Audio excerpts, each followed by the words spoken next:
will sound as a proof.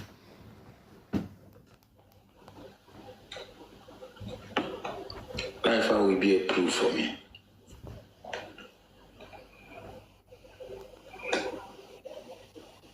Abaromaya Muabro Goshi. Abromo Goshi.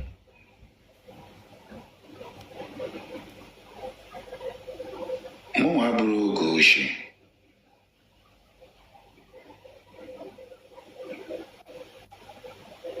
Yeah, no, go for you. Very, very important.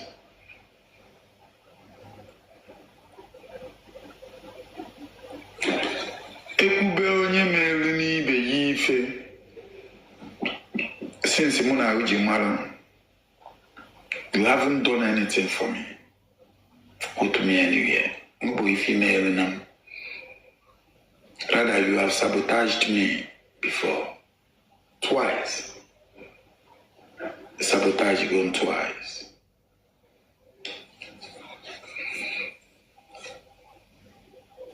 I let go. When I make if I'm do extra careful, I'm do very, very careful. It does not matter to me.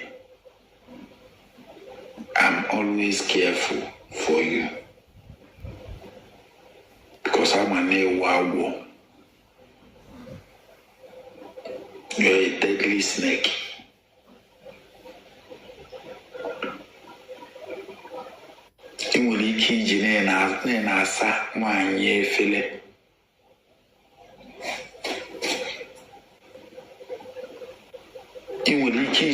Nasa Manye Philip.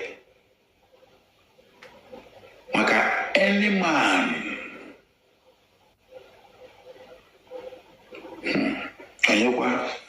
any man that is give you Manomuka na Bianca. Rishono Mukana Bianca or Yagumo. Hey, I'm young. Oh, more. Hey. Oh,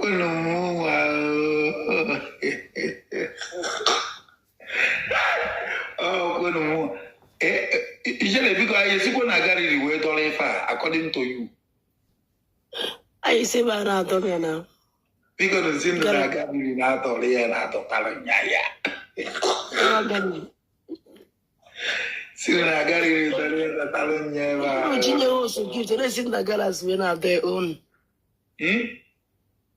but now we're actually also gift us Nagala Luna a puri.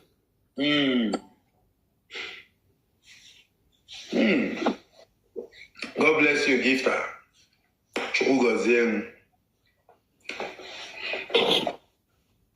They were not go down, then on Kitanda blood. Don't you? I'm not from America. And America will not on Kitan. Why on Facebook? I know one American program. Okay. What I thought on busy now. I'm on Nigeria. I'm on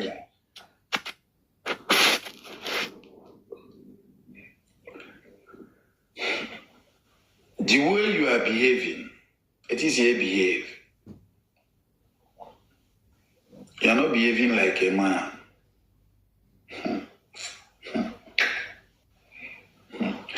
You are not behaving like a man. You are behaving like a child.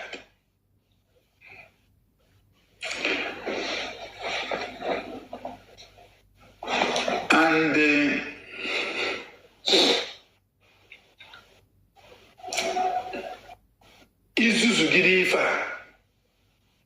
Zuzugido, a problem. I will never forgive you. Go to me anywhere. Ijekogi, Kogi. I will not forgive you. May make sure and bring you down. Go to me anywhere.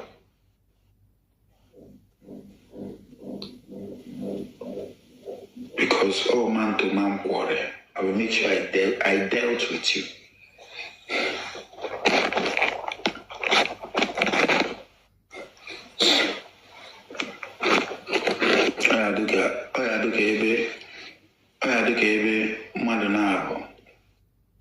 Long time enemy.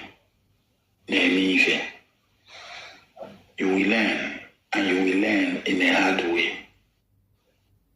Because I don't look for people's trouble. Don't look for my trouble. Actually, I'm going to match all.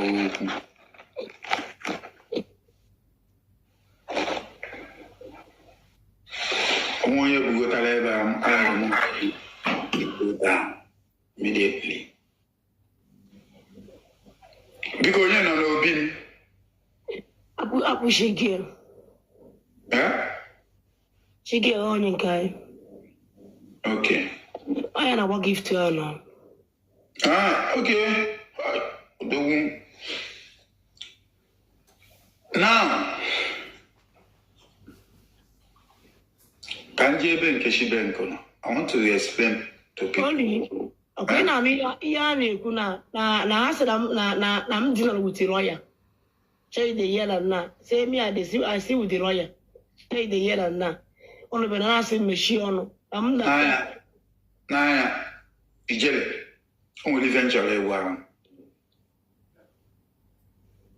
I see a general with lawyer. Apoha.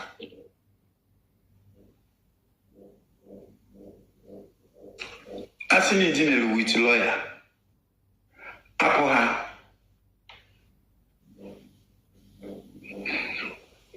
Only if you were before. Agwaran go say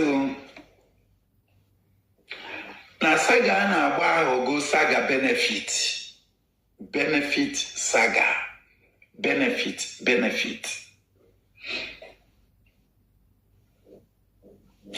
and I knew very well that the saga we talk to benefit saga onya me na ma chori ikwu because ona mu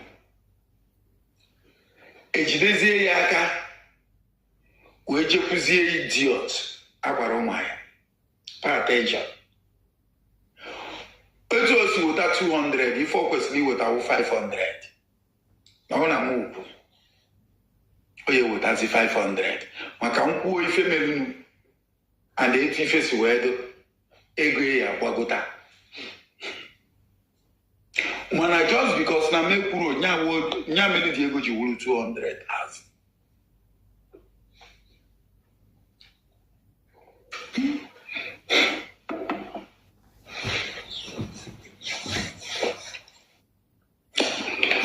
ịma na ayafugoro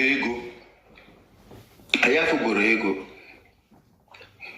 mpụtagwa unu na game abago benefit saga the way she see her sound, she's sounding like a pivot to the end merchants. Because I know how they behave. Now, only one woman, anybody on Facebook, we are the woman. Why are woman feeling? I feel woman feeling. The woman actually made ife. He went on Nigeria, Baleaya. If she wants to fight you, she will fight you to the end. I won't carry that. Also, no, you able no. I have ever or beer, What did you come here? Onyana say that they are saying too much. Please be debunking it.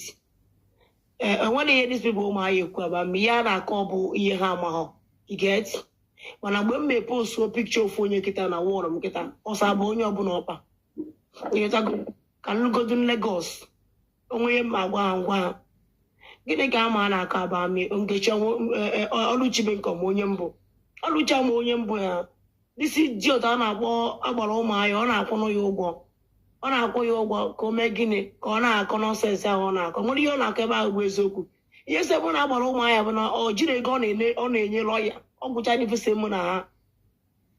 Obaloma ye jire go ya akwụ lawyer bill ni 3.3 million ebe aka isu enwe problem enwere ife agbọrọma ya aba sa ijere mere ya mana hapụ ha mma ije ga nwe ko time uru ya akọ ya onye ejikwa ọnụ ya wee kọ ya akọ mgbe time uru ma time eruburu Ijele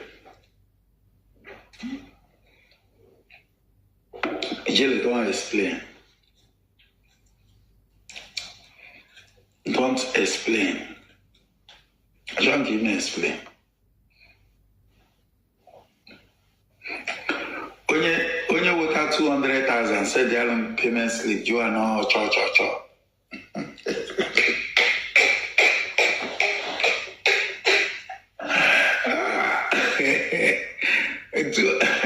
200,000 going in Nigeria. Send your payment slip. You are now bro cho.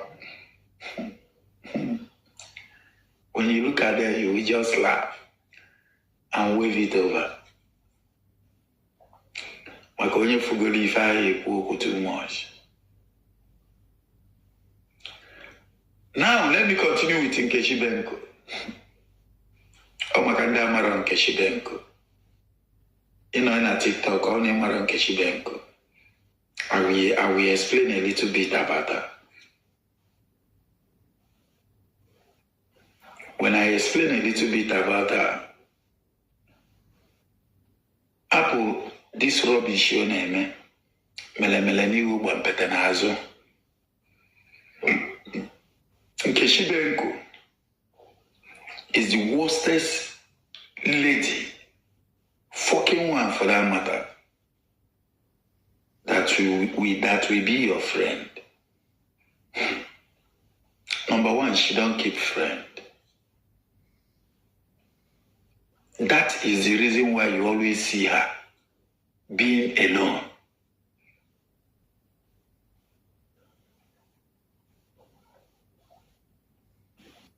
Number two, she don't seek advice.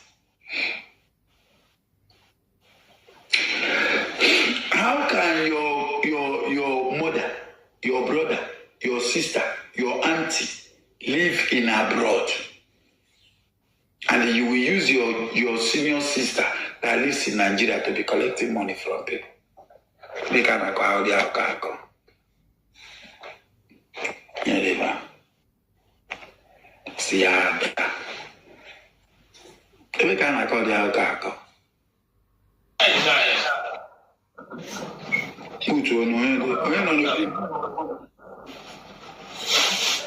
Hello? Justin. Nani kuna? Ndio je sema. Unmute yourself.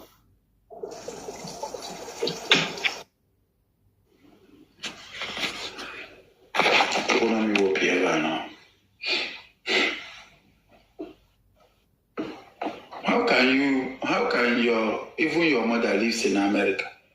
Mana ana achonye even your sister to China. Ana achonye yebuje to China. Nkechi Benko went to America when she's young. She started committing fornication. Her auntie took her to America. Reaching America at her young age, she started having sex with her auntie husband, Nkechi Benko. Jesus. What is Yoku now? It's not Yoku. Eh? Yeah, it's Yoku. Oh, Saga now. Go and verify. Saga. I don't Saga. Ata auntie Ojiri America. Jesus. Okay, Chiku, Valu Kuria. Yes, it's not Saga now, it's true. That's why when you want to talk, the anti-rape,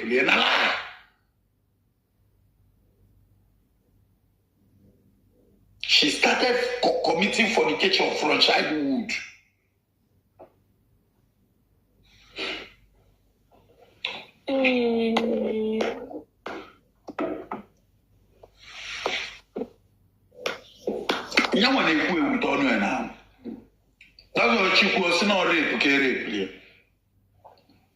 And the rape in America, the American government kept quiet. Are you coming to tell the whole world that American government are daft? Even if they rape you in Nigeria, Nigerian government take action. Always the American government. We cannot call the alcohol. Oh, you didn't put on the Aniki. Oh, I can't go. And I force the force. I'm person are the Aniki. And I call it. Ijue, I say na the Aniki. Na je, ojigo ne menga. Ewe bi agugwa. We cannot go one like that. Or we will in America. Kaya agugwa. Who does that? Now, what do you want to know why? Or in America, Kaya agugwa. Even in Nigeria, I agugwa move safe. Yeah? Even in Nigeria, I agugwa.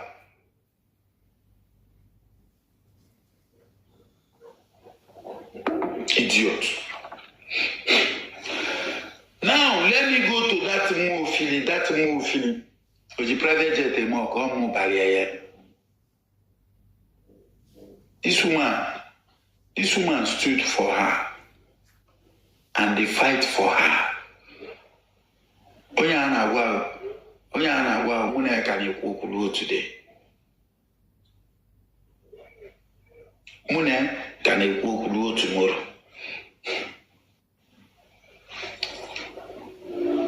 Even case, if this is how they operate. Can call him operate. Only when you will put aka. I'll give you to go to Uncle Sam to where no now. All know her Uncle Sam. Hey! These people are more dangerous than Ogechi Okot or Jaka. In fact, both of them are the same. All know her Uncle Sam. Nobody will even Uncle Sam buy more the gifts ever. You want anywhere. Let me tell you the truth. I'll give a gift to Nina Hana Balo. It's in a wooden Hana. Uncle Sam, give to Uncle Sam Balo. If Hana, if you go she, there is no difference about these two bingos. If for Ananda, if you go she. Now, none of this woman, when we went so, why are we Dubai? Aje Chabata. Osina the woman, Jenny Mele na Dubai.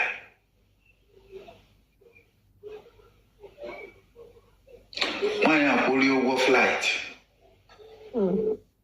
Polio go hotel and all afford you. Even I know that I rented an apartment. Obatabawa the woman saga. Jesus. The woman wanted to fight her seriously. Now let me explain something to you. When you're I'm on Facebook saga now. On our one kata boy if when you're away from maybe an sweep. Where's not like a home? Go steady. Can I tell you now these two idiots now block the woman. The woman boily may go. I go say Kelifo Yeji boily may go. Everyone name one in Nigeria. Kelukan Simalo.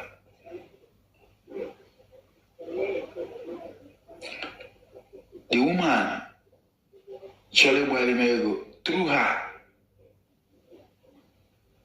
Cassie went at the woman. The woman Boilimego, Oji the woman, Keku, why you Boilimego? And then they now for Yama Wuboro, one day one, Wonya yo.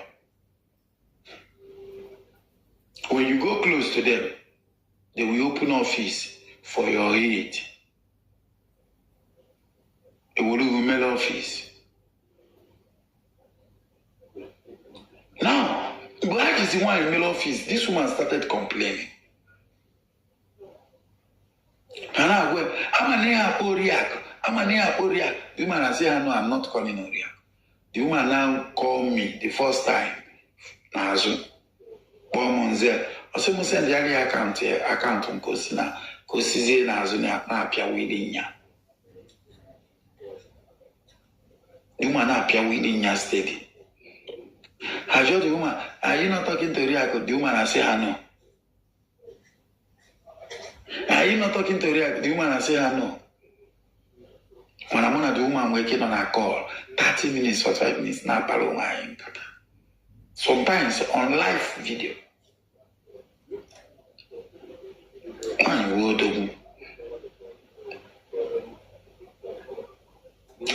Before you know what is going on,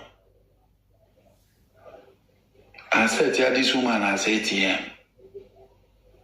Why you see no year what has go? Problem start.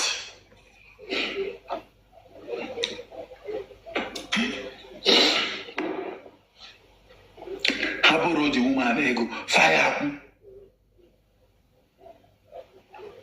Fabro the woman ego fire in kitchen America.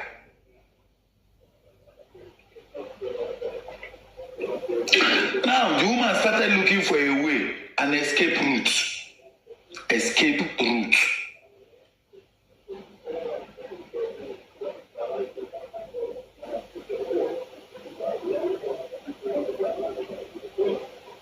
Why you cover everything, cover cha. I cannot even tell you what to do. Even this idiot, I'm not fearing Kichibenko. When the woman is out to face in Kichibenko, even when the woman is out to arrest one name Chibenko, I was the one that stopped the arrest. Go and verify. Each all was so happen. Another excuse you can't tell you on a call, so you can hear. No, I was the one that stopped the arrest of Oluchibenko. I was the one that stopped it. Where you are, say, wow. Maka Kishibenko wo we on to die. It is if you ego down if 500,000 or chawunyo ye borego. This is a character. If you see those that are with her, listen, before money our friend, I know who she is, so I'm very, very careful about the idiot, about the useless bastard. I know who she is. All followers here, I'm gonna have the devil. Asimori because support one end, or because support one end, or because support one end. I started supporting her. To accuse to come our friend.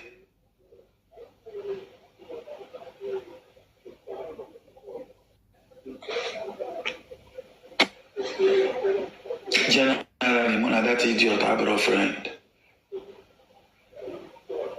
Before me admin na Facebook page here. Kilifo Jimmy admin. Page here in an admin. Possibly in that page for free, for Dash. Possibly in that page for Dash. Can we will make no be an watch tell you saga?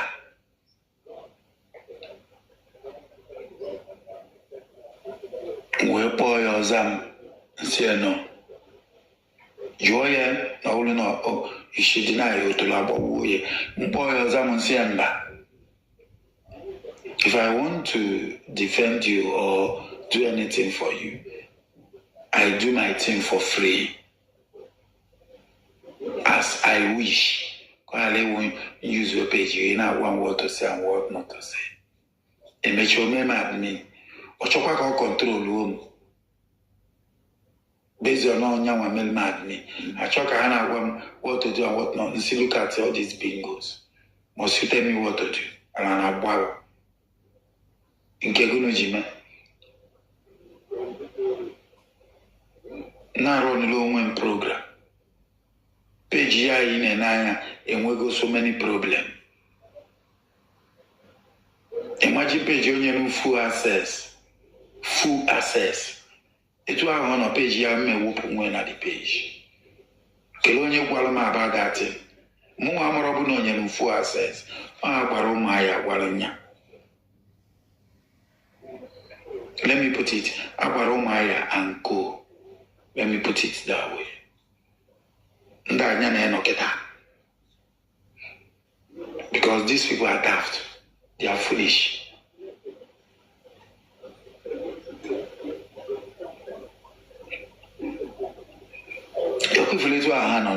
I don't need to be a friend of. I trust me with their friend. Though I will follow their friend who go on and eat unisi. And who go and shake a mother who and I walk and kata. I don't want to be their friend.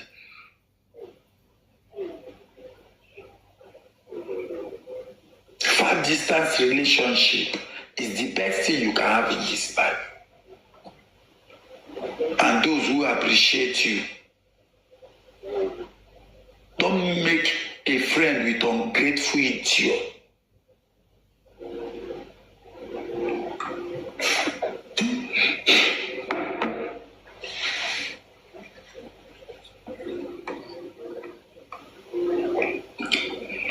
This is how this woman left this idiot. Anna Ponkeshibenko.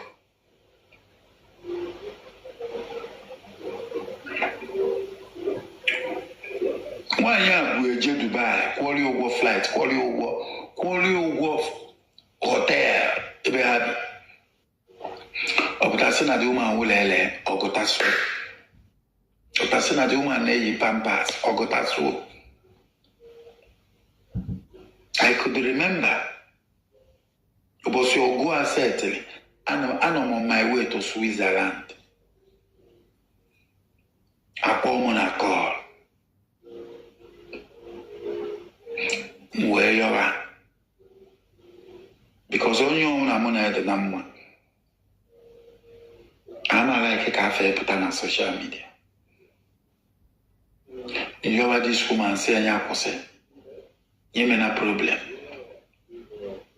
Don't forget here that Nkeshibenko is a wayward woman, allotized woman. It's why you see for now. Next time, we call them the court or say after social media. That is why when you ask her a question about her author, she will not give you straight answer. Or you not have a straight answer.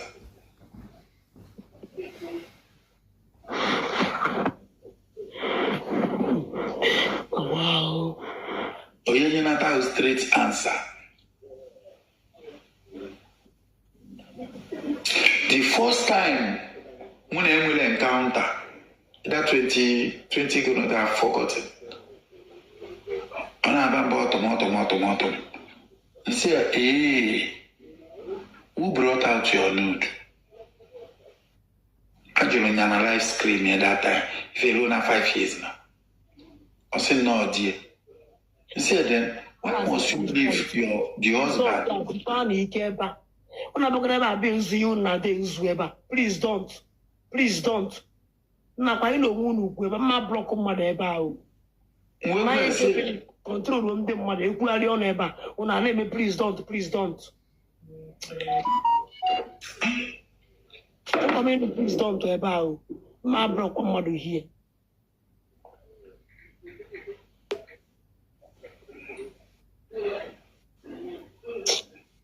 We will say, why must you leave the person that brought out your nude? They follow your husband. They face you.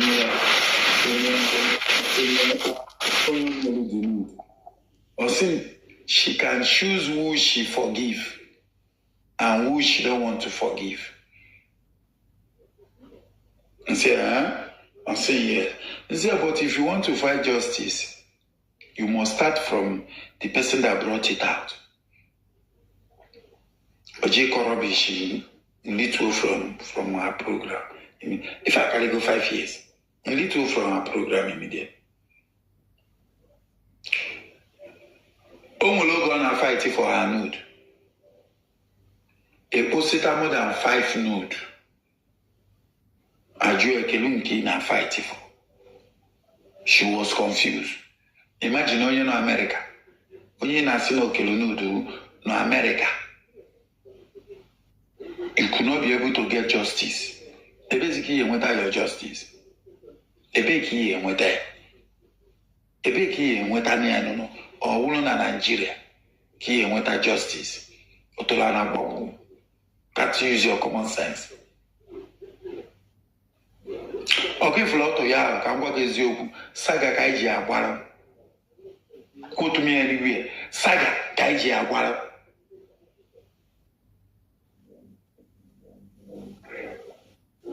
Even though she reported in America, America said they make a new deal from Nigeria, from Germany.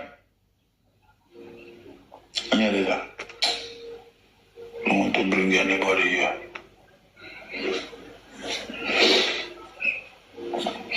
America now told her they make a new deal from Germany. The waitress, pay attention. I cannot do it. Can't. Or we will know if one of the nude, or we will know the name Lasa. If I answer.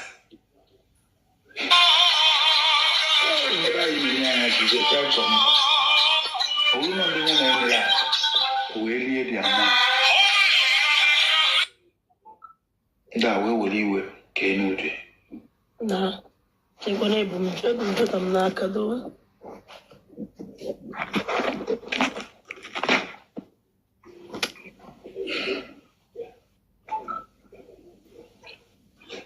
American am told her, go to Germany and they ask for your nude. She now lie away.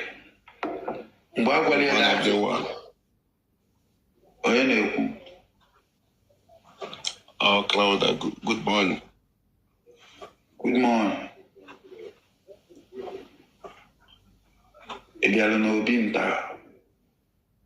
Yes, sir. Good morning. Good morning. Actually, I'm more lesson to you. Listen. Actually, I'm more lesson. That's when you are better than your line. Actually, I'm more lesson. Yes. I'm more young cousin. My name is Nako, and my like here. That's when you are better. Ah. Yes, sir. Okay, Chukwugozie. Okay. I'm from Anambra State in Oka. Chukwugozie, Onwanenke. Okay, sir. Thank you. Okay. Then you need to pay attention. Now,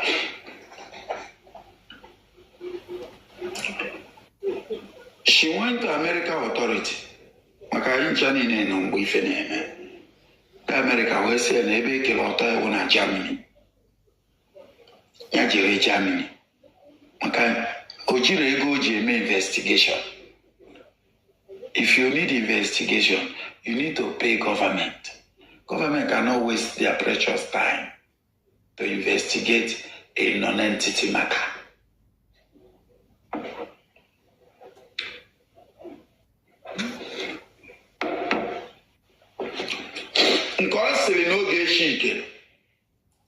Do different from Nkedi.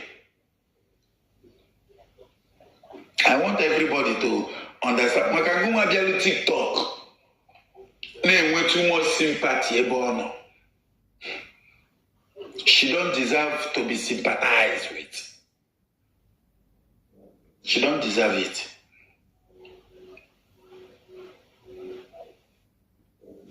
She don't deserve to be sympathized with. There was a time, you know, Generally, I'm like Ikumakotoy. I'm like Ikumakotoy. Yeah, I will put that. In fact, she's too loose. Man, if we're not it is when you see her talking rubbish, you will be thinking that, if you saga, this lady now go, I couldn't follow water, Ebanale, can I have this lady now go, the chief of the mafia. In Kenya, Nigeria, water, Ebanale, na social media. She take care of it, went inside, and never come out to talk about the nude. Case end. But when you talk about this woman, and upon Keshibenko Chicago, she will be ranting on social media every day, every year. My nude.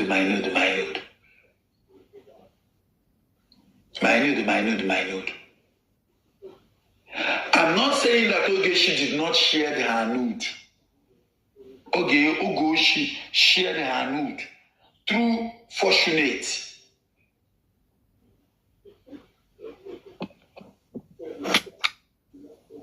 She was a girlfriend of Fortunate's senior brother, which is Prince.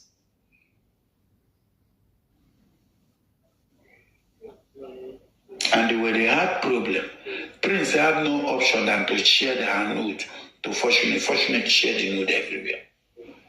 Share it Ogoshi shared the nude. That's why you can see, if you have Nkechi Benko's nude, share.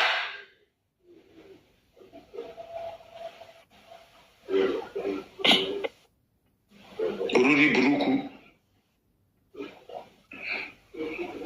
We are fighting for her out of sympathy.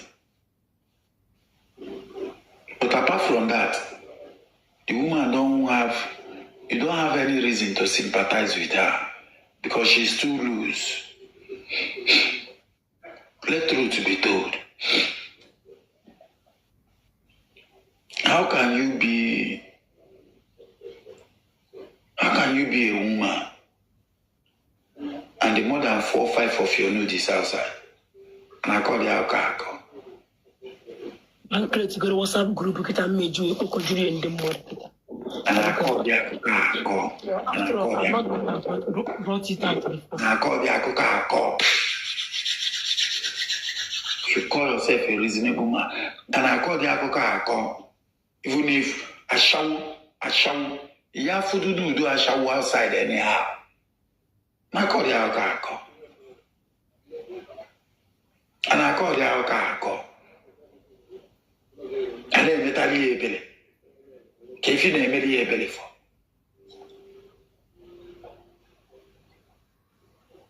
Kefi na Emily Ebele for. But idiot.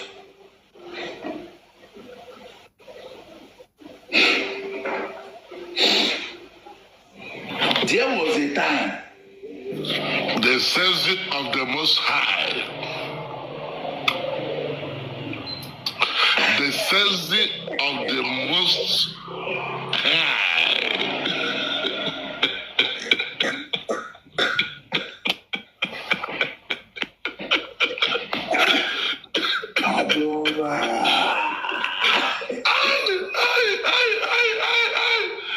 The sense of the Most High.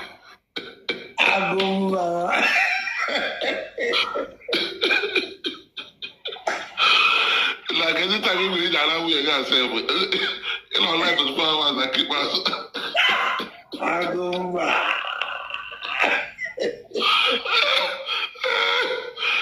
This movie does This movie does must flourish. It must flourish. There is no permanent enemy. There is no permanent friend. The shout of the gospel.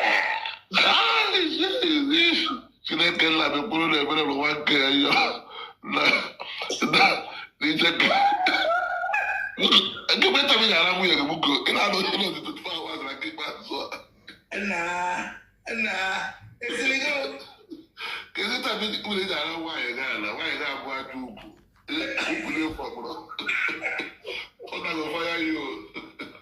Nah, they don't consider more.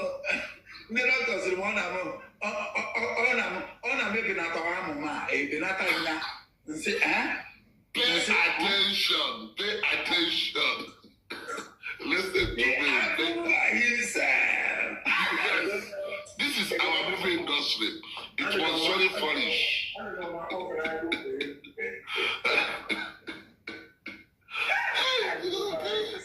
What did they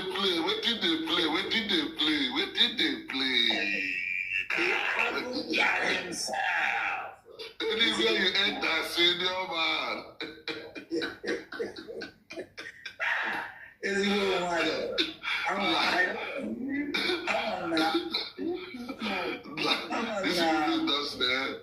Everybody must learn. We must learn that way. Listen, here the like this morning to your program, pay attention. Pay a very good attention. If my problem is with the it is all problem is with job. Not looking at someone else. So this person is info, but you don't pay attention. I'm the wrong man. Only about what I did in unity. I go back. Yes. I'm politics coming like this game. But everyone's okay with Zoku. Abaru Maya is info man. So you have to be careful with that man. That man with devil. That's why I'm near long range says. I told him when I'm my end at all because info man remain an info man. He cannot change. He think that the preacher of the gospel. You think that money can do anything on this movie industry? No. If I can spend 100 million on movie industry, I can buy the saga. Okay. I can buy the saga. Yes, no. I can buy the saga like this movie industry. You are heading somewhere. Yes. Don't you know that Abaru Maya is the architect? I am the engineer, the pioneer that bring this problem between you and the Kejibento. Don't you know? You are very correct. God bless you. Because what I remember, Kejibento is a woman. Oh yeah, I'm at that side. I'm praying for that person very soon.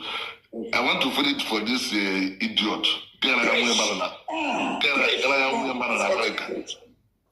That guy, Diego, Oba, we didn't expose Saga. God be the me expose. If you want to expose him, yeah, when they go, when they said to Lord that like I will have him exposed. But I'm at the game on Abba. I'm like, I do one Saga. You would pay still. I'm not about the Saga. You must receive sense. That guy must receive sense. Pressure. Yes, must receive sense. I gotta be a Saga. Now, according to your statement yesterday before I went, also the sleep when you send the other mother go. Now I said, no, church, what is 200,000 at this movie industry? God bless you. What is 200,000 at movie industry? They will tell the movie industry they can't make money. Now for 10 years.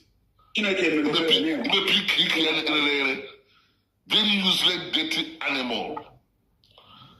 They should capping. If you come close to that guy, another guy, they should capping. And they will let 200,000. Now I'm a Saga man. It's a very big insult to the most sensitive, the sensitive of the most high. It's a very big insult to you. Sensitive, I want you to get one kind of orientation from me. Don't allow these boys to be using you. They're using you. And they don't pass that level of allowing them to be using you. You are very correct. I must receive sex from you, my brother. I need to hammer you again.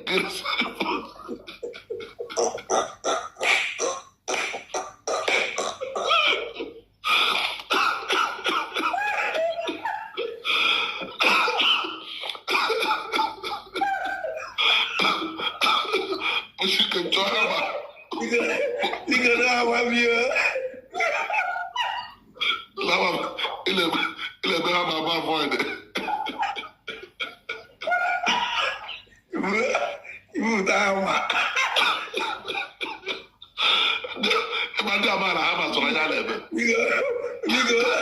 All these things you move the hammer though, because you know you wasn't get follow the bigger. I can't get because all people came up. I think I'm wicked like that. I didn't consider.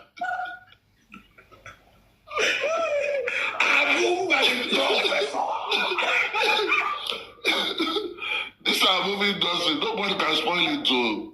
If I can get petition from that to 100 years, movie does must flourish. You wanna? I want to TikTok. Say I know Facebook give the petition.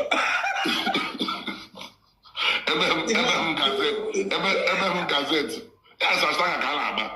Gazette to Saga. Everybody is a criminal. They will wait. What will you all do that this movie industry?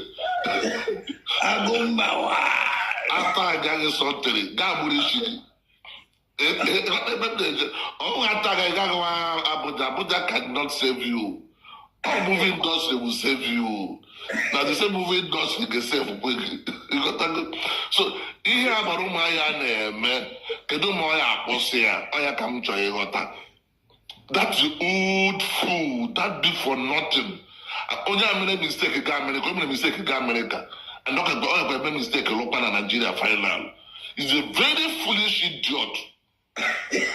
Somebody don't know. We have one no Nigeria, don't know.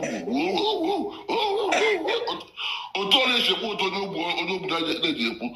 O no I'm no for. I don't know for. That was just kilo try some. I try some. No na YouTube, Telegram. They can YouTube now. Subscribe. Take it 222. It got kilo na Telegram now. Agumba. Pay attention. Pay attention. Okay, I'm going to cut off. I'm not trying to cut you off. You will continue. Okay. Tell me cut you off. Okay. Only if you're not trying to call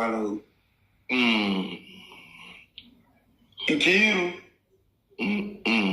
Never the problem. Pay attention. I'm going to handle for a few times now. Only. Why you not control? Only. A very big problem. Only check and pull. Oriak. I'm ready to get about. I'm ready to get about. I'm ready to go. And that's not kill up a problem. You have one man up at our baby. On a kill out the highway. Over you go. Can't you tell our baby stop? That's the Oriak, pay attention. I'm killing not like before Gama. I was with the Kero since 2020. I know almost 9 years. We chill guy, follow my kata. I'm a million that. Oh, not guy, and I say I'm to go to. Oriak, pay attention. Oriak, pay attention. I'm not going with the Kero Tresom for 6 years. I know what she can do. And I know what she cannot do. Nkiru tries some Tiramaroma and a bottle. Pay attention. O Tiramaroma and a bottle. Amaromaya is not the problem. Nkiru tries some Tira bottle. Pim bum, John will kill this person. John will go and scatter this person. John will give these people money. All Amaromaya. Nkiru Tresom is an evil woman. Pay attention. Nkiru is I've been Nkiru very close down. Now for you.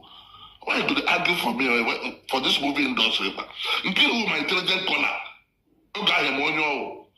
You might want to Nkiru was your intelligent caller. Yes.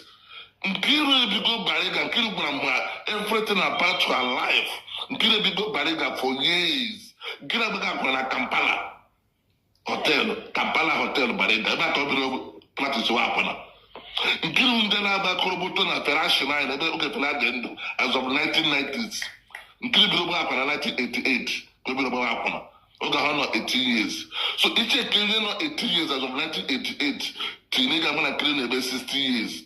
About my father, I said I'm killing at 35 years. Okay, you know 35 years, then I'm going to go for 2 years in America. You go up with 5 years old woman because he did not by now. Yes, when I pay attention, Nkiru Afugonya, she's a very young lady. I could just see volleyball. That manipulate her too much. Lie. It's a lie. Manipulating too much. Any the very serious deliverance. I'm telling you, these people have manipulated you well. I'm going to give you the young little if you get Nkiru.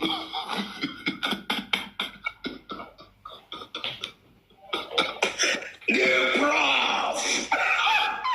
Akusnashua. Nambi say. If you get Nkiru, you know, you're the young. If you grandma that yourself, Come go something. You want sometimes on a wonga fit on your page. And you may shake a mess if you go down. Pay attention. I'm listening to your right from time. You want to go say, I like listening to your program. So, on our nappy button request. Naya. After one in Chicago. See, why in Chicago, when you made them this movie industry, this active. It was after the movie industry. You are right. Now, you are very right. Why in Chicago put the rent? See, on your own, we are. Oh, from last year, everybody there, make a day, my nobody openly. Oh, God, hopefully, I can't imagine each of another person because everybody too much. Not attack too much like this movie industry. In actual phone, or this get as if they will hear when I hold you that you go there. You are very right. But it can't happen on your also. Can the movie industry do sweet? High chief. All right. You are very 100% right. God bless you. Mgbe Ogoshi no Chicago, pay attention. Eventually kọwara. And nna akọwakwolu try to be a man. Owu ngonwe bịa gwa m Ogoshi is the Lord. I mean, I said. So,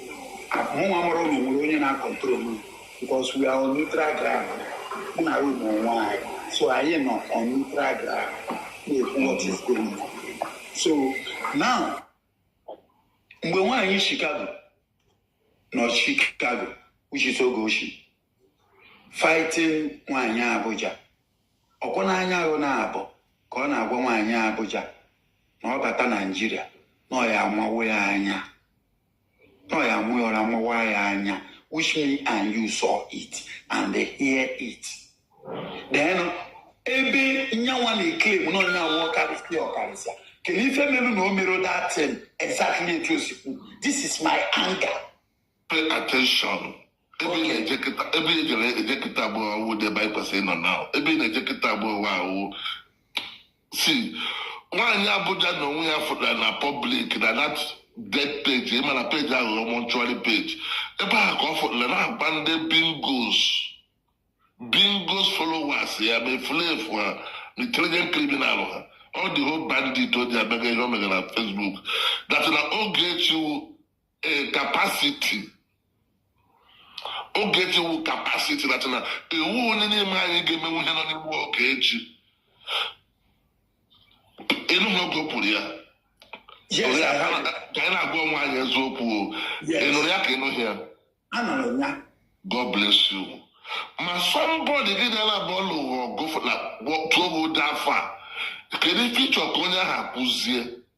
Asụ onye atụrụlulu kọwara ya ego eji lụọ nne ya mere gịnị furu ọhịa. Ihe ahụ pụfụtara na public gosi na Ogechi ewu capacity na ndụ ya. Listen, asụ na Ogechi awụ capacity. Nwaanyị Abuja gara iji Ogechi shine ya na Abuja well. But ọ hụrụ na ọ gaghị izufu Ogechi shine ya. Instead Ogechi eyuzu onye nwa shine ya. Mere nwaanyị aja Abuja aja na public ekpe ya capacity. Ara ji bụ onye ọbụla sị na onye nwe ji nwee hope. Ozu Ogechi capacity. Everybody ji begere. Change their fake account name. Change their profile symbol. Onye ọbụla ọsọ.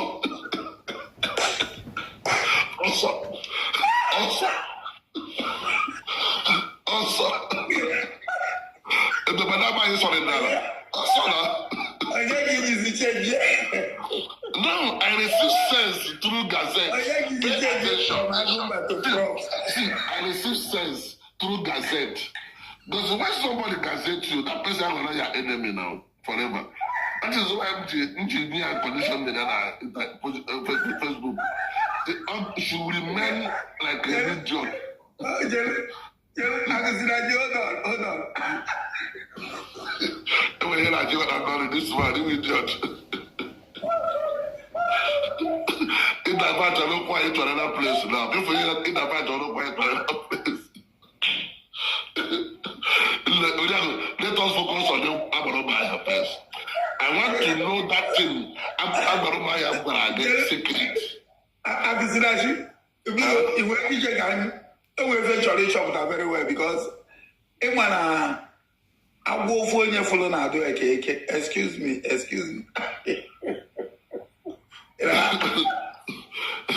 Yeah. I'm baby Kareka. Akiziraji, now this movie does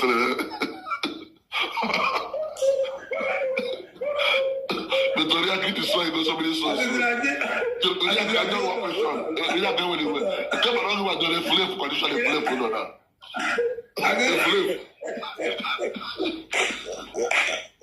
You destroy a flip.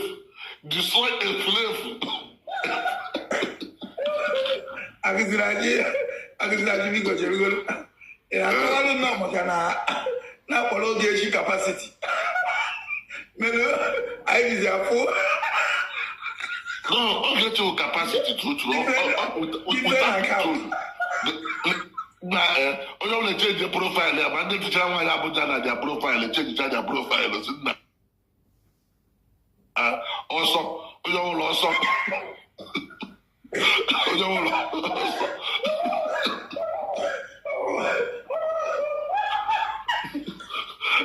Ogechi capacity if you want any petition of the guitar ọbagara eju everywhere onye ọbụla bụ kela gwere na amadabala dị ehi ụra oriakụ nwere m ji ikwu maka Amagabon pay attention oriakụ ịma na Amagabon iso na ndị nwere ya voice na this movie industry. Amagabon nwere problem. Pay attention.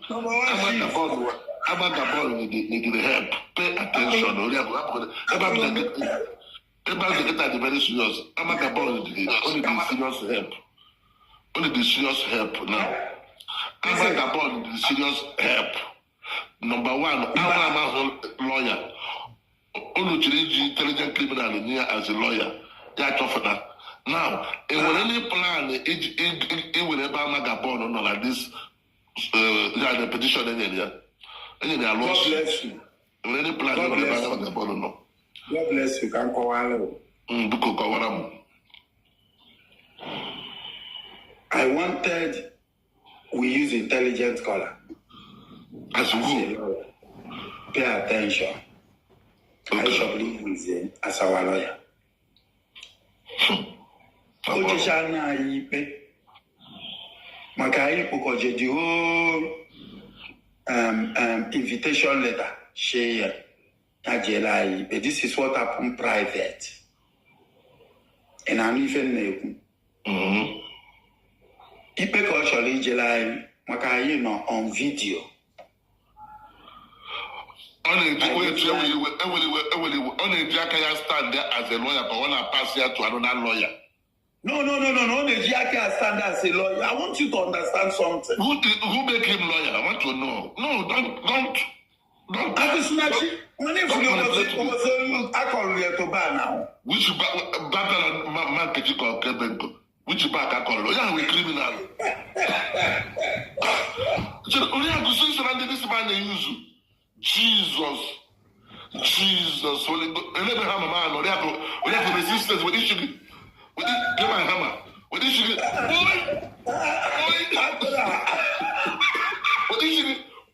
resistance. Stop resistance.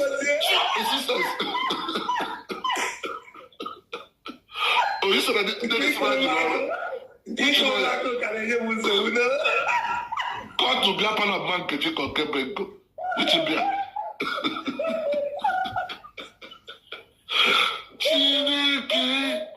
Jesus Christ, this movie does it. Number one. Now, scammers, they pay too much here. Why you want Abuja to use here as lawyer? Why you want Abuja to use here as lawyer? Why you flip use here as lawyer? You get you the flip. Why don't you get better flip as lawyer? Pay attention.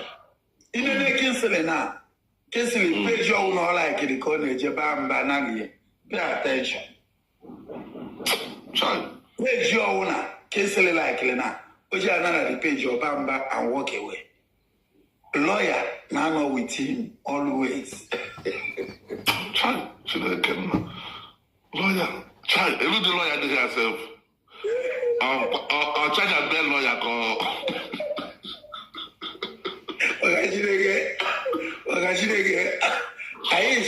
Listen, I shall give what they've been nature. And when I'm not calling alcohol, when you show can watch out what if you I want to listen. God bless you. I used to call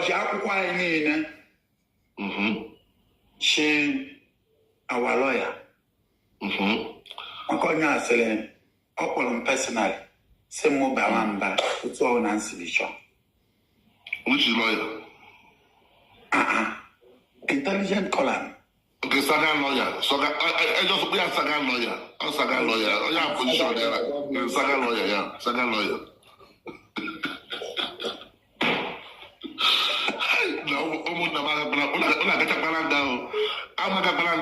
I'm going to prison. Your boy, I will not you way home. The guy one a prison.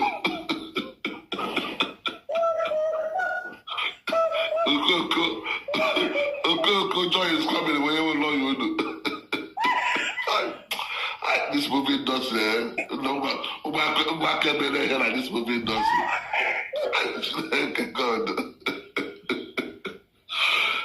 Now preach on. I want to listen. Preach on. We may not come and work out. I want to be the good as him what the fuck? No, he's coming. Hi. Oh, this man and I'm going to know lawyer. Now I know the ego says, oh, yeah, this man needs to go to prison. This man will be criminal. Huh? Well, my brother, if we were, I don't know the reason why. Only you will capitalize and that joy is coming. Joy is coming.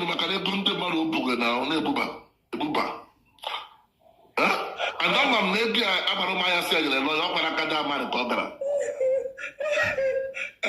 Is it? ego ndị asị agbara ụmụ ya si asịrị na lọya ọkwa n'aka datụmadụ ka ọ gara.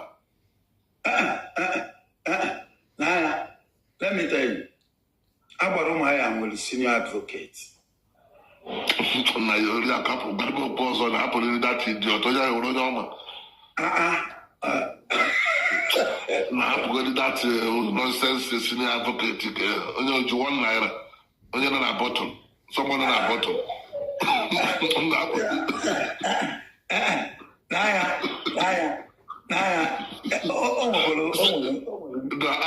akụ hapụgodi saka ka anyị ga na reality business na anyị gara reality business. Ihe ime ihe ikwu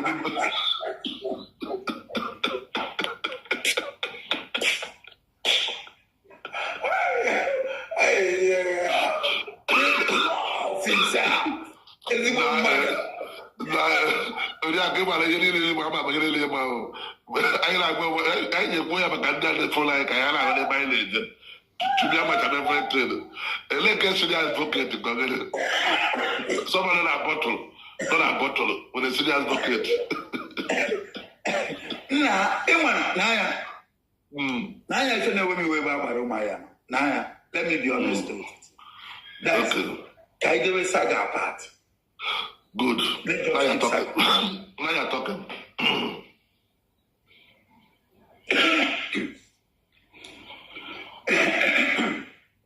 Ife melu n'ume.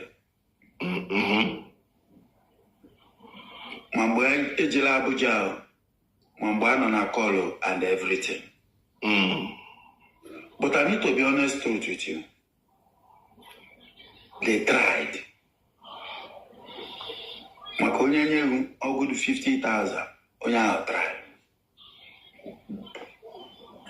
Mana the problem wo o nwere ife kwuru before ejewe agha. I want to just hit the point for you. O nwere ife kwuru before ejewe agha. But at the time ozi ife ahụ ekwuru before ejewe agha. Okay. I don't know if you understand. Then, onye ji maka ewe emewe the thing, which is Ije, now got provoked. Okay. Of which, now I take action here. It was well like. Maka ono more, I will take my action different way. Yes. And Yawama de is in Ife. Yeah. Now, they called me out to come and explain where you are. Kelife Nkeshi na analog about this thing, this matter. Kelife Nkeshi na analog. Nkeshi Benko is not on the picture. Only if it was Nkeshi, I already have for anything, nothing. So you manage the power for Walushi Benko. I can buy my cannon on my page, can't you put over a little bit? Yes.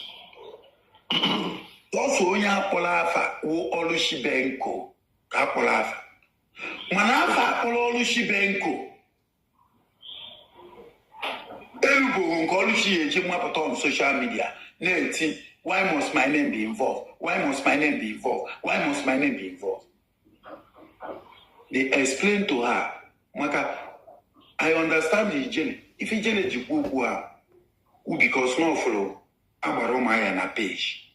Yeah. Abaromaya was coming to Ijele page before. Then the problem that Abaromaya now go to page in that. And you cannot expect Ijele. Agumbo in form of now, only challenge now. Guna Ogoshi to Nama, for example. Apollo Ogochi here, Buko. All my follower call Buko, respect him, Buko.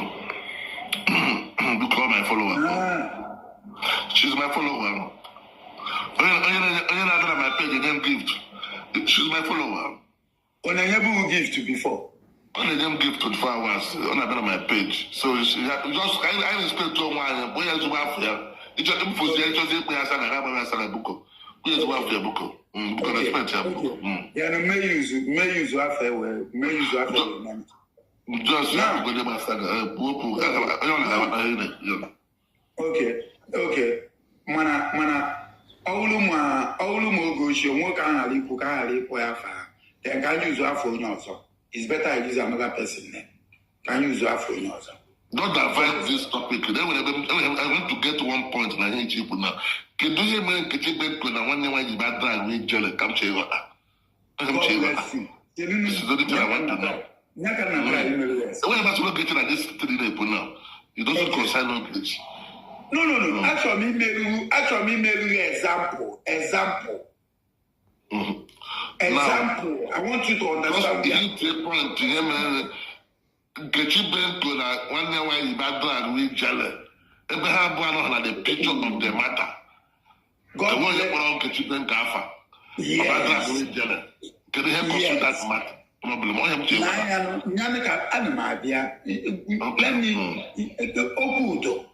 Okudo. Okay. Pay attention. Okudo. Onwere magwagasia eba na. Onwere magwagasia here. Inu ka meji wa here. Then ofozie ngwa iwelile ugo eze ho. I'm okay now. 66 years old mother. Now. Okay now can wolu Sharon for example. Sharon. Now, guna Sharon otunamma. Mwe kwuo onwere okwu ya ukwu about Sharon. I nwere ike ịpụta na mụ na road na mma mụ na go na Sharon dị na mma.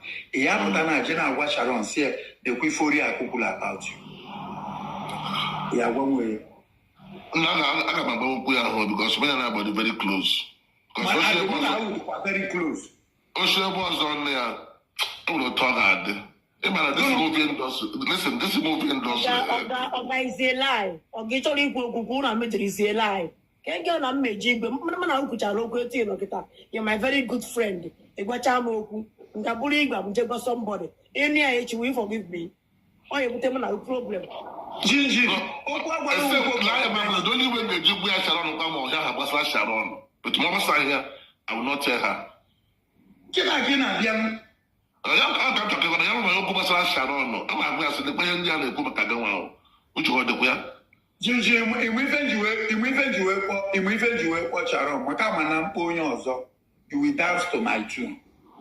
Manage Monia, Managona is very close. We may example. So, my brother Naya, it's like I made you called very, very straight. And Ekwueziokwu siwopụ ahụ atọwa ụtọ siwopụ you see what I for my what area you go what I off my commander. Last month money issue. Ijeleche. Nyawa na-aghọta mana eji m onye ya na nọ very close wee na example. Nwanne m o ji dọka ọ na-aghachapụ aghacha. I didn't watch No. Nanya, my brother, Gigi, open mmadụ gwara about Sharon in our website. My brother, let us be truthful to ourselves. Because this is a movie industry. I need to put in a movie industry very good. And I'm going to be a girl come on. This is the movie industry. And we ban a plan in job or whatever.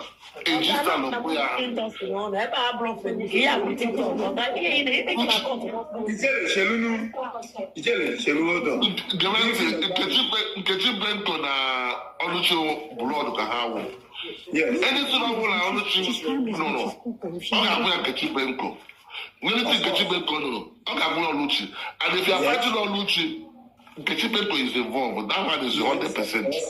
Of course. Are you getting my point now? 100%. So not that I'm not looking for that there, but I think Kechipenko for that there.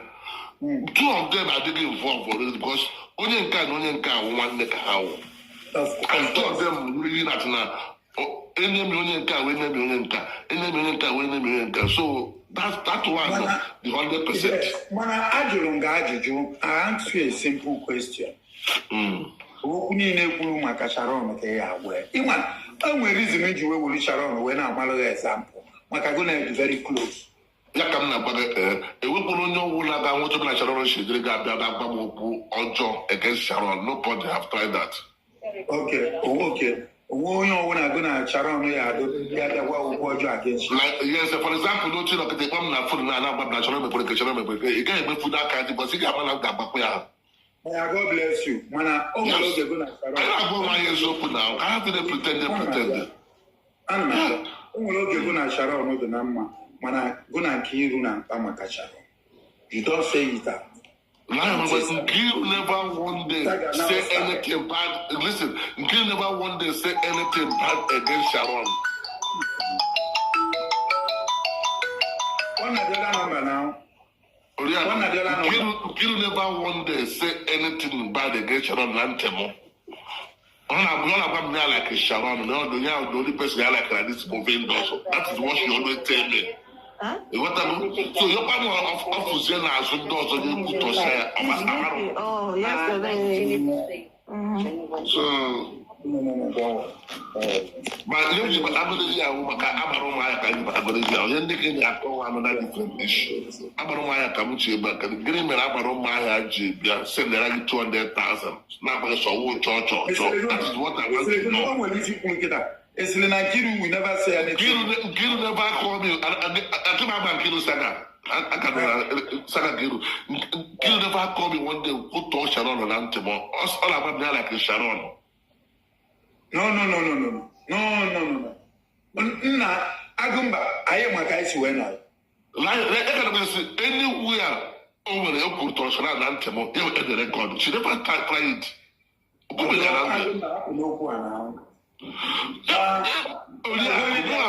my own side.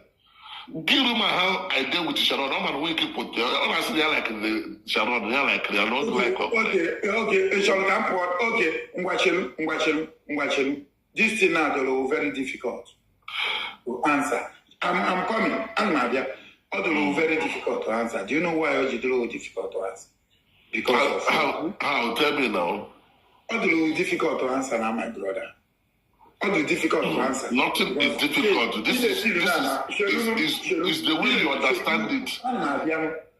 In the film now, Hannah waking or here. Now Sharon waking or here now watching. Which is now moving doesn't matter. Okay, God bless you. But now come with another one example. What you can do because okay. Come happen on that. O nwere oge go na oge echi do na mma go na Sharon ọ dị na mma ọ ife niile Sharon gwara ụmụ maka oge echi ka ya agwa oge echi ife niile Sharon gwara maka oge echi yes m na-agwa oge echi yes we don't get na phone now Jim o nwere oge go na oge echi we don't get you dey talk on phone my brother we don't dey talk on phone o nwere oge go na na-akpanụ o nwere oge go na na-akpa even both voices is a lie Ogechi ka dem do we don't get you never talk private call for one day except as of 2017 no ga asa kana dey bere matured not even 2017 I'm a book 2017 o nwere oge play voice note ebe go na oge echi na-ekwu ị na-send the voice onye nwa na-send the and by then go na Sharon na good time na live go and bring the record abeg okay if you only come back the chamber just start about second again look at this one not sagari you mana you na Sharon you are diverting matter from another matter this is not what you are here for mana even the milk even the milk you water now even the milk you water nothing concern this in that pimple that with the hell is it protocol is it protocol this is not saga if I was saga I got far you trying to let's not involve saga now so Moana kedu ihe mere agbara ụmụahịa ji send ya payment slip si n'ọwụ chọchọchọ gị na agbara agbụrụ nwere problem onye ka m chọrọ ịghọta the whole world you want to know na ya nke anyị na-ekwu na example anyị na-ekwu na ya ebujezi anyị to that payment slip. Example na ya ebuje anyị to that payment slip. Nwekọ eziokwu nwere ike imekọnụ bugide ubu na anyị eluigwe. So there is nothing like eziokwu na this place now. Nothing like eziokwu. Here church here is to liberate people. Okay. Now, Oyachim. Mana ịchọrọ ịma ife afọ olushi ji wee baa there. Yes, that is what people want to know. Because they will name about everything, but they don't want to say the truth. God bless that you. That is why I enjoy your program. Okay, now, when a busy example, because from this example, what is going on, but you don't want to say something.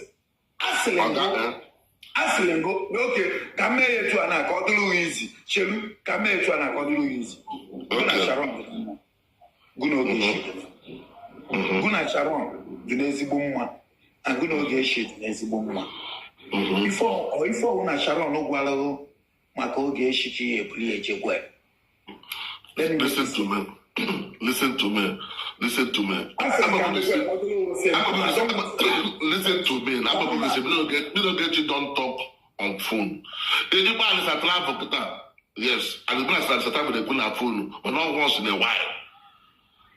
We don't get your way. The time they put on that phone. Okay, I actually, it's in only what I make on that phone. Okay, you know the call person on phone. They call me on phone. I'll not get sharp on our phone. One no get she don't value you as a woman being. See, I don't need somebody to value me like this. Listen to me. My brother, you are going for another place. Who is not calling your phone? Pay attention. You know, I know you. You are going another place. No, I don't need somebody to value me like this movie industry. Now you are coming. I don't need value. Now you are coming. Value is okay for me. I don't need fake account to value me.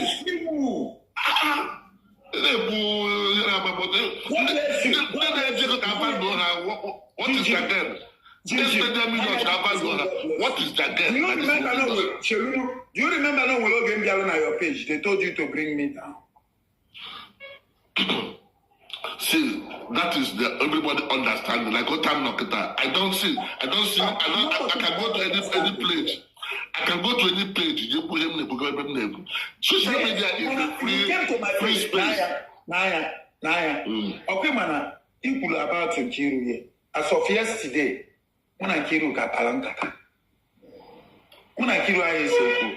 I don't care what I manipulate about that here. But Nkiru cannot tell me who to. I came to your page. The first day on your page. Okay, she told you to bring me down. It's Moria. Because that period, everyone serious matter to treat. Everyone serious matter to treat that day. Politician. Politics like this. If they make politics like this movement goes for na Facebook. If they make politics like this movement goes for no, I'm not in politics. Forget about politics. I mean, Gigi, politics. Listen, if you high chief, before they ordain you as an high chief, the capability of your brain, Gigi, it will level. So I cannot play politics on you. The safety of the most high. Pay attention. If you don't want to go for that side, then let us enter another place. Difficult.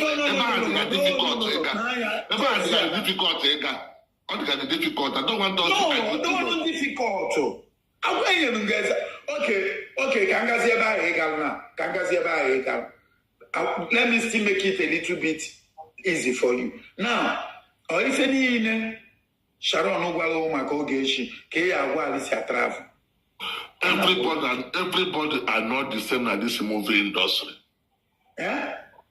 Everybody are not the same like this famous.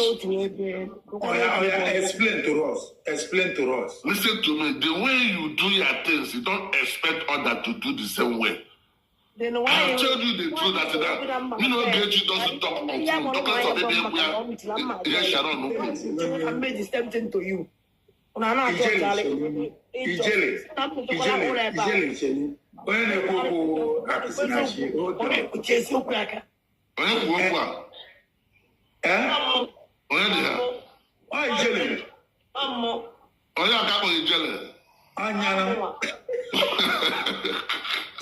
No, I can't stop looking at Abuja.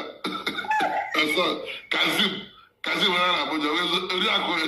We just talk to Jerry by office. I don't know in I talk I'm going to buy a couple to talk to Jerry. No,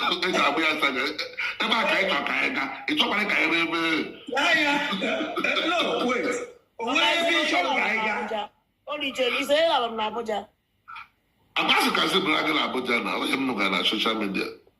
Kasim Abuja. How come I can see record all your voice to send that Kasim? Thank you. I'm all my work, right? Is a lie. Is all right. I'm not mind. You're not mind. You spend that one. You're going to talk to you. I'm not mind. I'm more than only Cherry can cook. Only Cherry can cook. It doesn't spend money for nothing. Oh, God, let me tell you something. No, can cook. Allow me to talk because this guy is not Kasim. But somebody, I'm all my eyes. On my airport. Remember that now. This is my first time coming to Abuja. I don't know anywhere. You get? Now I'm all my eye. I follow this boy where the guy put him. I got call him go hotel. I drop on the guy and now. I'm trying to look for a conversation between Muma, I'm all my eye, and the Nkilu and Yewai. Abraham on there persuade him. Come on, the boy got quarrels. Ijele. This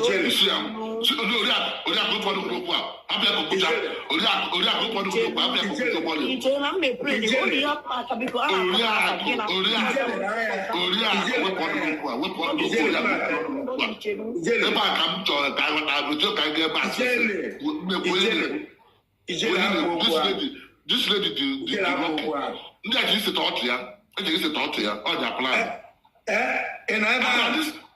see, this is the one. No.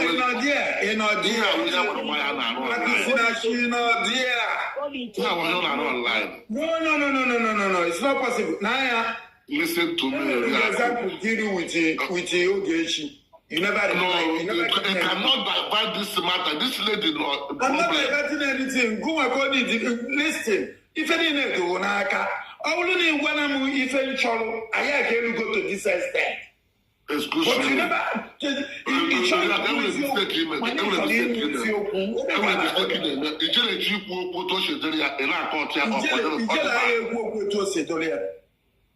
Makijela amaro yewo omu amaro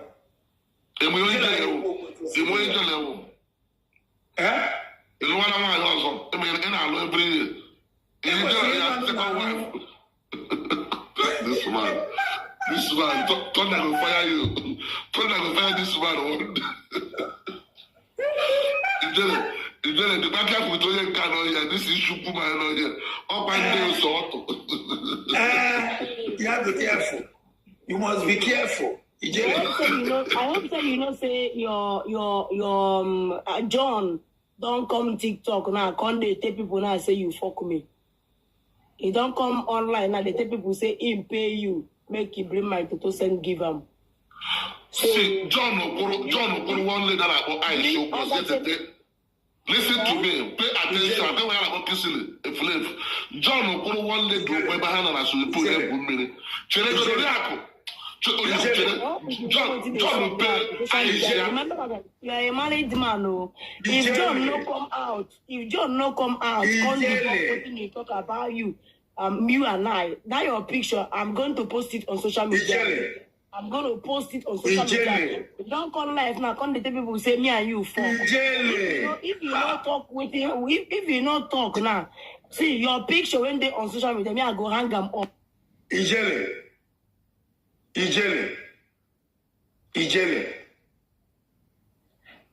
Ijele.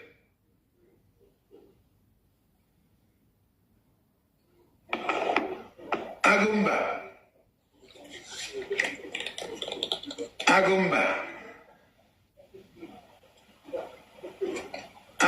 you.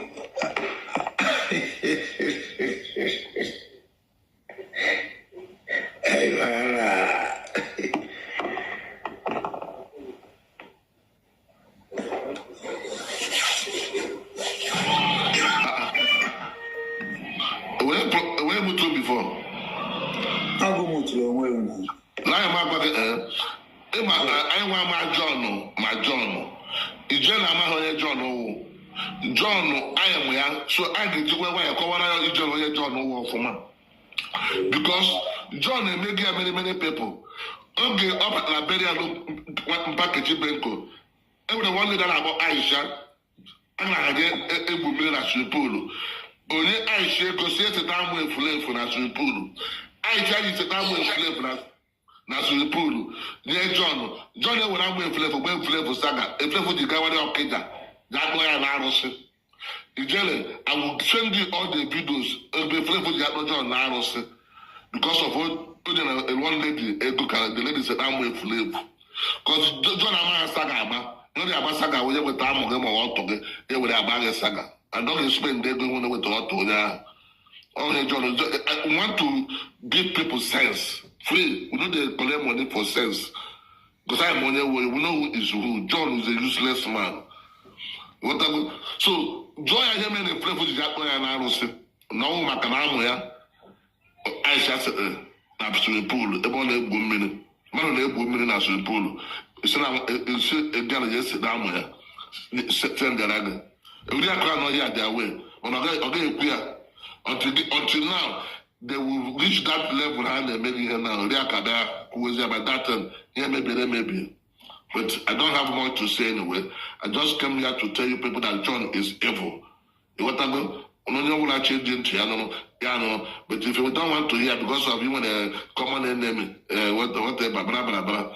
See, Ogechi is not a problem. Ogechi when that kind of evil mind.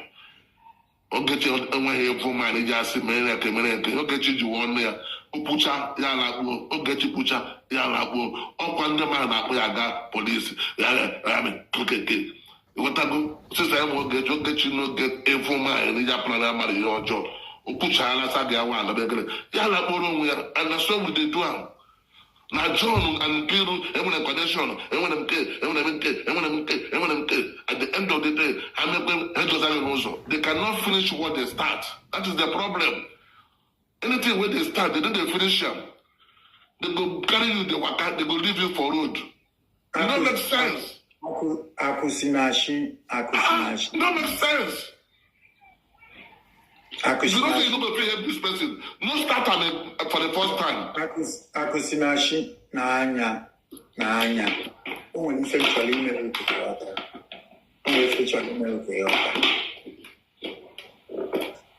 Facebook saga. I'll draw a TikTok.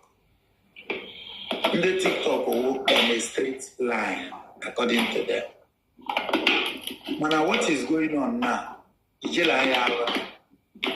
Guys, since now. Jelle never even understand what is going on.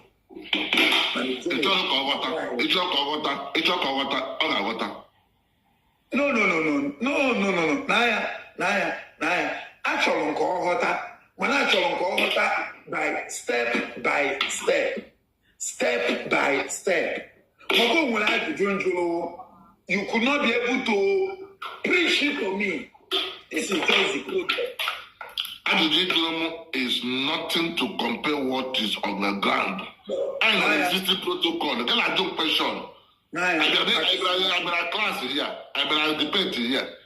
I've been existing protocol somewhere. I said somebody that I want to live in Abuja. That's a thought here. What's really important? This is what we want to know. Ngonya ugwalo dati. Onye proof. On the name proof. ịma na ikwu ka ife dị chelunu ikwu maka ife dere m ha na my number page my number dere m ha na my number let me show you chat bi na onye I don't talk anyhow. Oriakụ ị na-emezi asị ife amụmụ ụmụaka na this movie industry. No. Achọrọ nke chat gị na onye nu adịke man office m headquarter of news. This man ị na-emezi asị ife man office m headquarter of news. Mba, achọrọ m ịma chat gị na onye ọhụrụ ịmara na anya ọ bụ n'okwu a ka anyị ka na-ekwu chat gị na onye Electrician abala my intel. Electrician onye na-enye m information. Now what for you? Information onye ahụ nyere Oriakụ ihe na-ama ha karịrị gị. No be everything where you go do for everything. Get information the person nyere gị. Listen to me. Okay, sir. Chat to me. I will show you everything. It's not about church or church.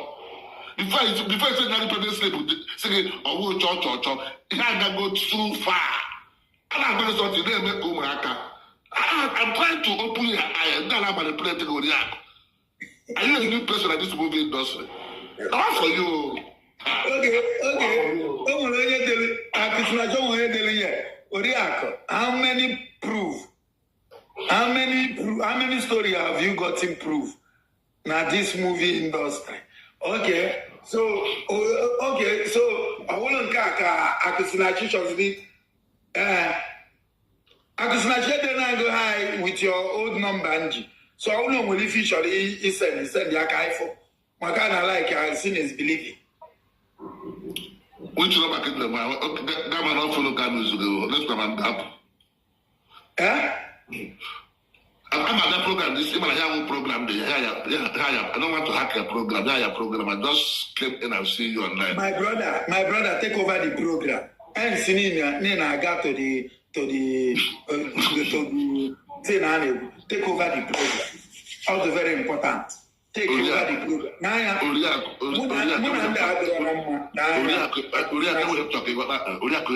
program. Be specific. Stay one place and be saying the truth. Okay. As I'm seeing you now, all the casino on Amedo.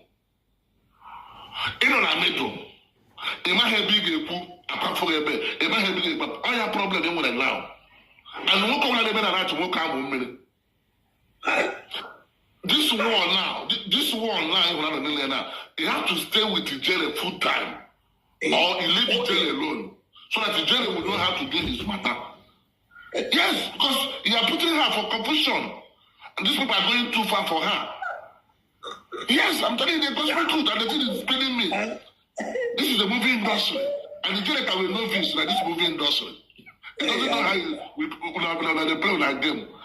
So, stay one place. Either you stay with Tamarobaya and Kill. Agumba, it is you that is in the middle. Also, you know, go on. They see your confusion. That not going on. Happen there. Most of them with depression. Most of them with a problem in their head. I mean, they don't say. I'm not going to comment. Jinjim, no info for you, Jinjim. That is no information for you. I don't mind and get to dress some. It's African cartoon the nonsense. I wonder that dress some there. I dress some. Why is there cartoon not there? Me part there cartoon. I don't mind. Nkiru say I not there. Who not look Nkiru? Nkiru say snake not there. They will shot there. Ever cause I was snake. Oriakụ, chat to me. It doesn't also can get information. Get information. I don't know this movie industry. Oh, Akusinachi, you put this thing for more than 3 years. And they will get chat. They will say, send the Alama Gamfo, send the data for me. I can't jelanya for Makati na do keke. Send the Alama, let me see. Did you send it for me? You never asked me for one day. You're a liar. You never asked me. Show me the proof that in the process said that I have more. I didn't send it to you. For more than 3 years, you never called me on phone. So can it be something I am what message to you? Why do they like to be at the window?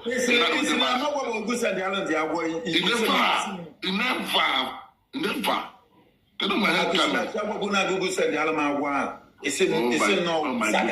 Nkiru jiri agwọ design ọnụ short ya o ji snake agwọ dịka python.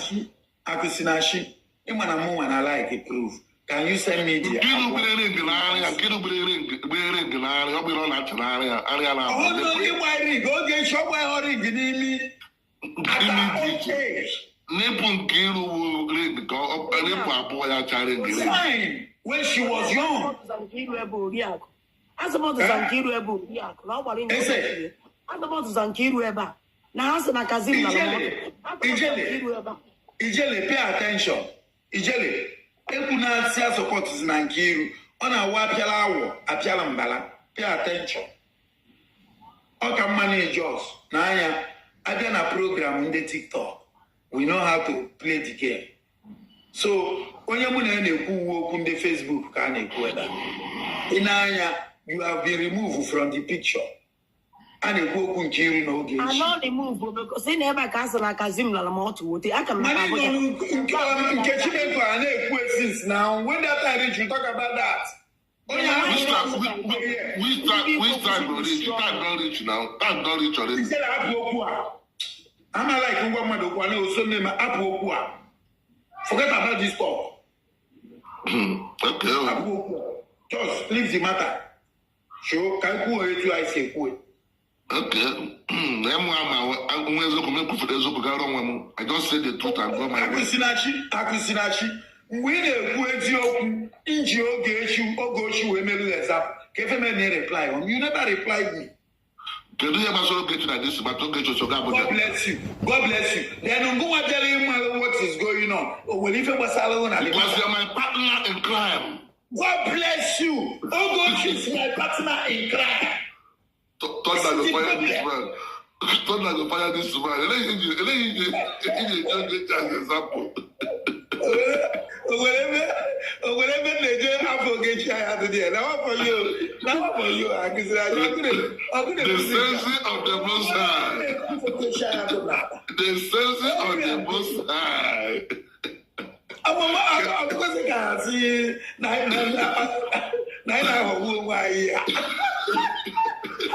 This movie does it. I don't want to put a big wow. No permanent enemy. I am just going to Interpol. You can't wear a guy Interpol.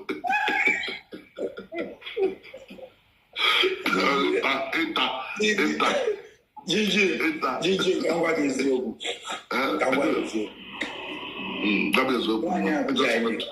Why are you when I'm not in a good time before, you consider the past. Now, ongoing, Melu, 1 year, which I gazette.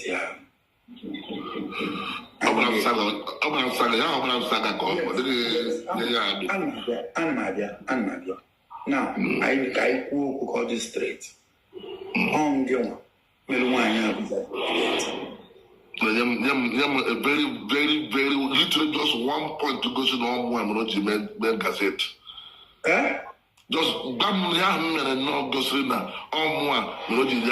Gazette. Bam no lead to Gazette. Just tell me that one thing.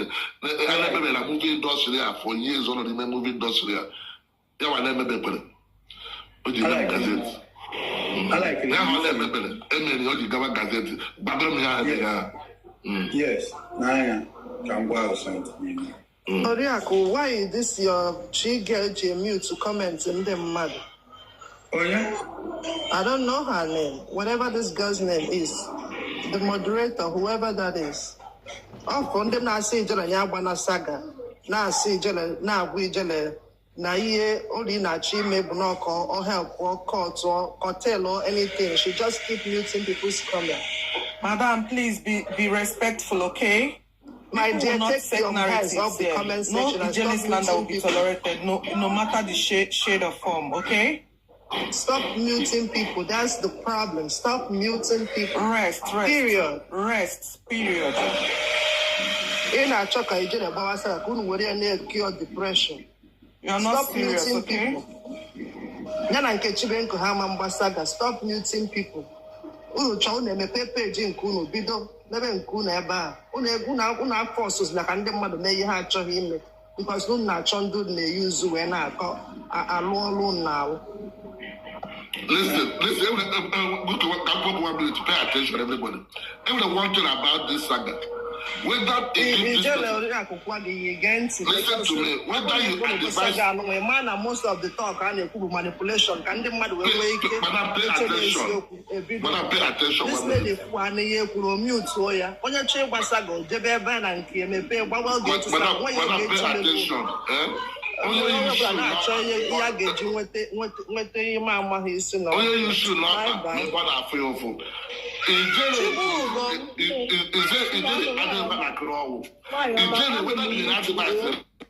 I'm a guy to go to an article. Oga Jinjim Cherukone. Ne, out of me, you and every Puru Kanko. Anyway, I have one Fiji. He went to view 1,600. That was why they keep calling my name. You go. So out of me, you could one year now, Basaga. I just grow that dry page. Page, I want it dry. You go to your page will go to any Messiah. I believe what they all you get I understand you.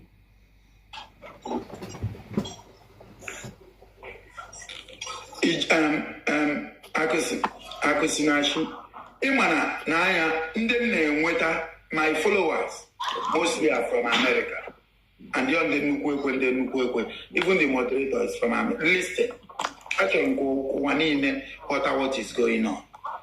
My followers are very, very respected people. Only my guest, which is Akusinachi, number one chief, Nambi, said, Mariaka is a foolish person. Pay attention. I know this guy for a long time. Agent Juese, confirm, crested, confirm and crested. Akusinachi one Nambi said, the stage of the most high. Now, Akusinachi, whatever I know, Kaiba said here. Aslengo, no go meluanya juwe gazette. And what the reason when you push, it's a mobile reason. This woman, one Abuja, when I will lose so. When I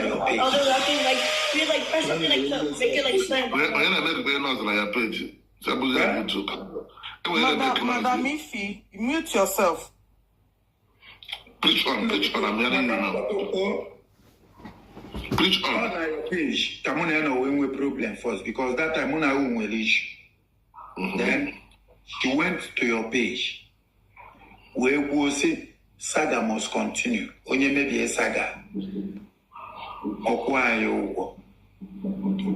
Then and by then,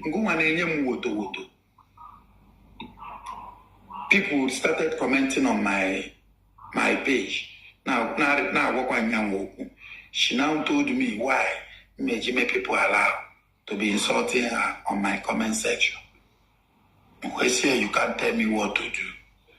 I said if I allow people again, then I allow people. On a page you come on and we want you to be on your page. If you want on color, she have too much respect for you. Too much respect for you. Now kuna why Abuja be stubborn. Why Abuja be stubborn. We must be truthful to ourselves because we all are Sagittarians. But she have so much respect for you. Then when there's a phone, Ako Akariano wa Akusinachi, it was lay withdraw back and think of the past tense. If you're gonna make Ogolu before, you withdraw back. In a you overlook. But Anaboy Woto Saga, you join them and be sagaring her. On your Gazette. God bless you. You spoke very well. As na listen, I'm an amapana cable when we're not yakis. Pay attention. Let me reply. And pay attention. If I am now, oh maybe general. Malana, I know you go more ebe again. Your case is very, very light, and they can be forgiven. Pay attention. I just name you a secret today. Your case is very light and can be forgiven. So, only in a way you go in a bunny volume, you put to nothing. Gambia first. Yes. Let me talk. Can I talk now? Yes, you are free to. Good and fine. If you put like this movie industry, this is nobody be anybody in the movie industry. Exactly. Because as example, it's nobody be anybody in this movie industry. One Abuja came to me as a sister, not on bros. She's calling me bros. Then I have issue with the flavor. You will kiss in Jekubebo. Okay. Pay attention. I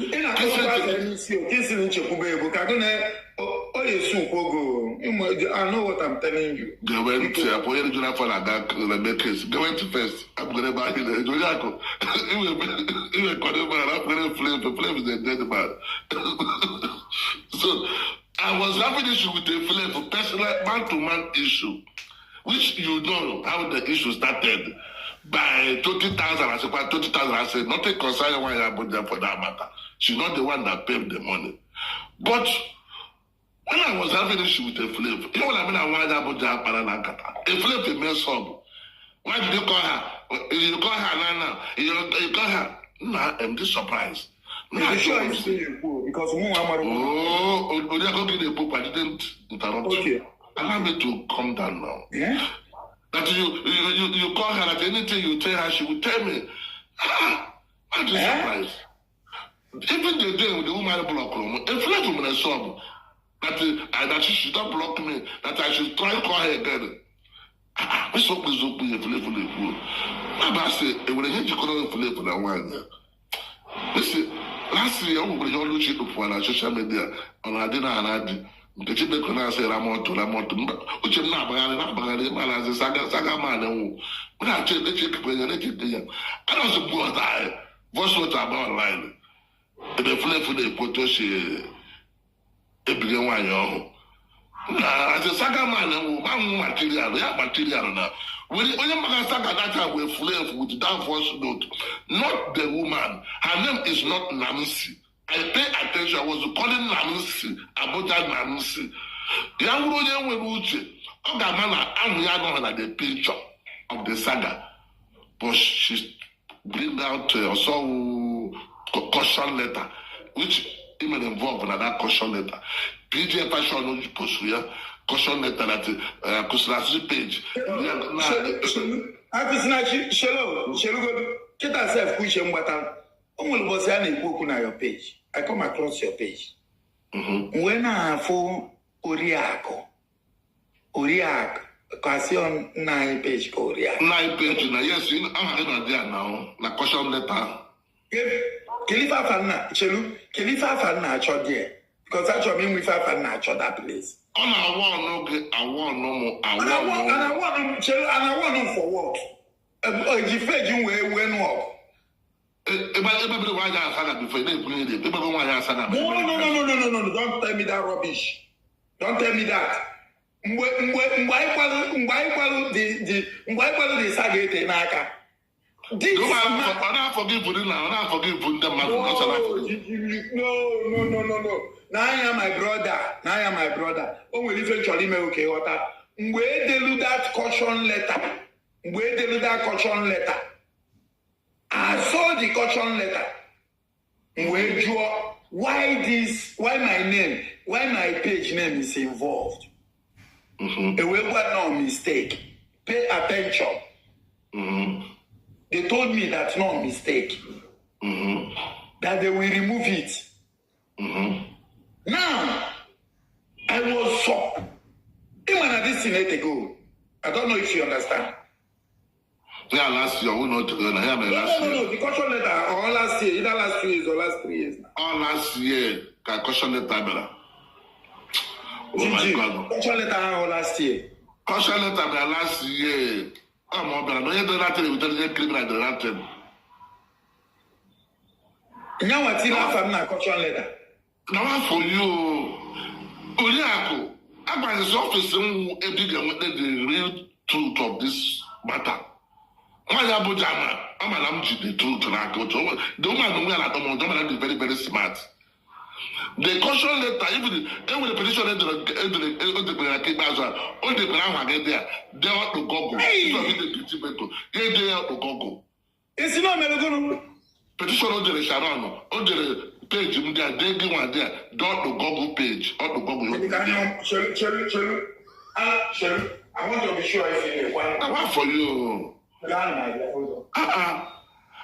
See, I can't just wake up, baby, remember Saga. How can I be discussing something with you private when you do it enough and now then you leak the secret? And at the end of the day, the same idiot after they are on the pad, they are on the perfume. I'm back a saga now because you don't be anybody. If you like, I want to win a passenger, I can back a saga. I used to get Gazette, the Jargon Zeke. And they are a waste of time. Gazette or no Gazette is waste of time. I don't panic of Gazette or petition. Jim. Oh, I don't make I go my easy here. This thing now is not joke anymore. Monaru, I like it when my easy. Where the caution letter last year. Ekulunya say na ajurun say kilife page name na that letter because eji page we gba wan ya Abuja Saga rather eji page we fight ya on her behalf. Ngo mama, let's be truthful to ourselves. Now, we just see kilife my after my page na show na that caution letter. Now they told me that it's a mistake. Now I remove it. But I was surprised this year. Across your page. And I go why they look currently na letter or I don't know. Now for what family again. Oriako. People will give me so that they can I told them I have a video about the woman saga. If you pay my son, I'm kissing the Baya saga. A second. If you ever saw kissing the Baya saga, Ibu Abuja. Hey! Gigi Malapako. Should I play the video? The next. You're not moving industry. You know, they put a movie on the 2 months. Gigi, immediately. I don't forget the cabinet.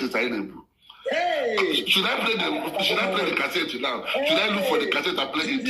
Jim Biko Chelu Puzina Chelu. Hold on, come on. Puzina, come on. Hey! Let me play the cassette and play it. Jim Chelu, come on, my BP I go to 285.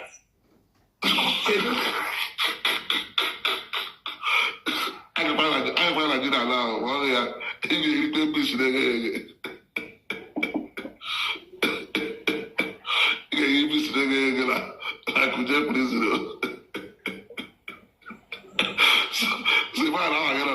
You so, in our covenant that we all must receive sense. Nobody is innocent at this movie industry. All of us are evil. We are evil. Nobody is genuine. And why you did genuine, I said, no, you guy with the best. I lie. We have committed so many atrocities. Including why Abuja. Why Abuja is genuine. But PJ, all of them are age, you know. That's why they use their lawyer, their police, their Interpol. Communicate people. That's what they pay for her. Okay, pay for her.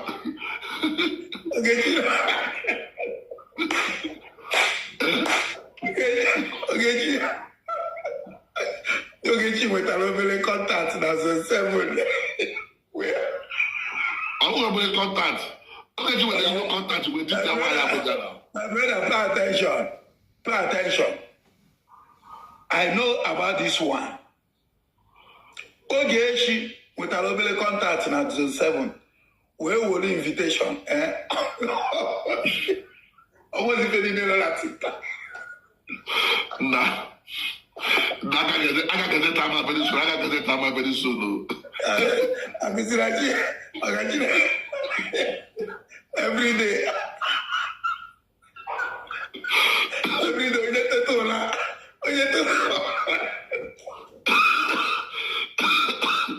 I kept that church at them this morning. I kept that church at them to come over this.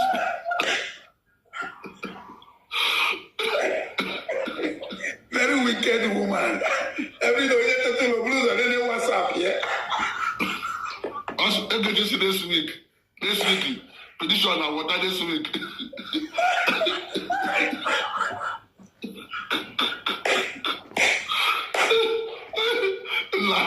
I'm not going to be I'm what to tell you. I'm going to this house. A lot of shadow yellow. A lot of shadow yellow. Go about the ball can blanch. A lot of shadow yellow book can blanch.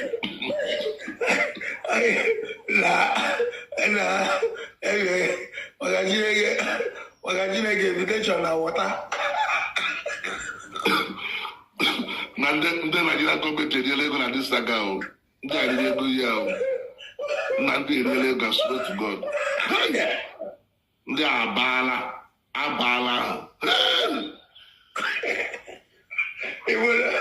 Go ujinji. I'm gonna need to check your WhatsApp steady. No, phone number online. Phone number online. I will call her now. Phone number online. It is a business. Now I never sleep. I'm not going to never sleep for more than 1 week. Don't open petition. Bro. Petition na water. Pay attention. Get this video.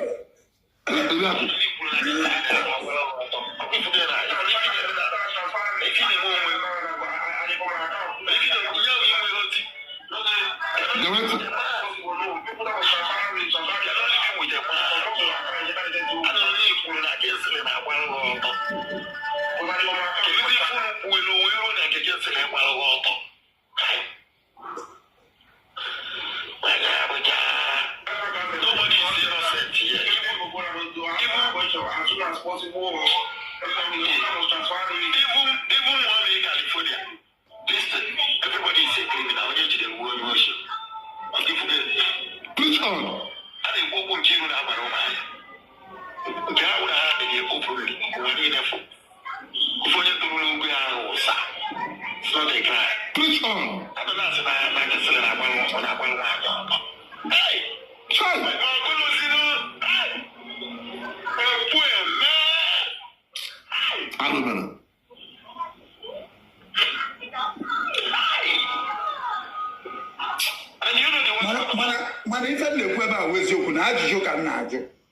Now pay attention. All you can do is I'm again on that place. No. Zulum, pay attention. Zulum ife Sharon and Angumane play. And Yana can't a preach my own. All the same thing now. No, all the same thing. All the same thing. I'm getting information from you people. When will they preach? Pay attention. Now the same preacher are going to preach. No. Nanya. He who alleged must prove. Pay attention. Only no Makana Jula Koji, waiting after the possible. It's not possible. We call mistake. Saga doesn't work like that. Saga doesn't work like that. Listen to me. Should I finish? If you have an argument in the group, they must have before. Listen.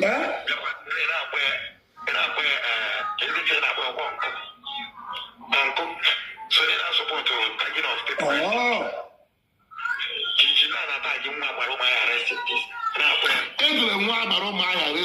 God bless you. See, I have this year, so I don't mind. Iji connection, Iji my sister. They are rest in peace. You don't move my sister rest in peace. No. A police officer. Children. Sister rest in peace. Huh? Ode. Ghana page here now.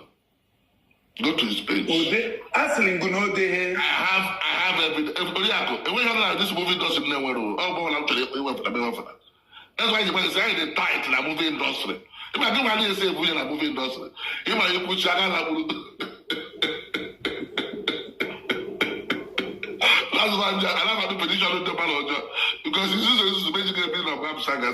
Don't be a Saga, be the craze. Including Treso. Let's go open our own life. All about no, you come somebody the Jim. Let's go and open our own life. Everybody about now. Is here what we my page. Jim. Oh, if you're going to pay your life, is here what preach on. Kemalo will follow you. Now, I'm not going to pay your life. If you ever pay life or shock, I could go from now till tomorrow. Is here what Yakuzi offer or Yaku tight or what for? Listen to the let me finish that one. When I put down a woman, I'm like naturally because I'm like that and the man. Listen to me. I like that woman for the one man and the woman. But you can't that they let so many down by sleeping with somebody they can live. And they want me to respect you. Are you stupid? That is my prayers. Jim, if you could always you pay attention. If you could always you mana. If I know you never confirmed it, or if you could not, and Sharon who play with that voice note, Equesiri play that voice note because it's a private conversation. I'm opening my private. If what is private conversation, apart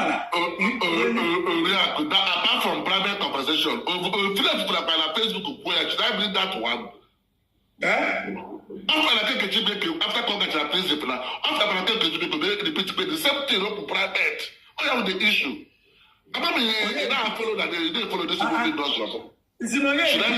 Should I play it now? Make it yes. Pay attention.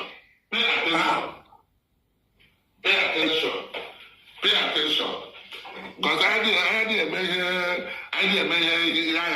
whatever we tell you here, we have the evidence. My brother, play it. I say flip after and I tell you play it this one. I see the flip after and I repeat the same thing. Or yes. And you came out and repeat the same thing. That is the problem. You know, I like hearing is believing. He played this particular one now. And we're Malone ready for this petition. This Gazette. I did Gazette. I'm a citizen of this country. I'm a citizen here. Yes, I'm not Nigeria.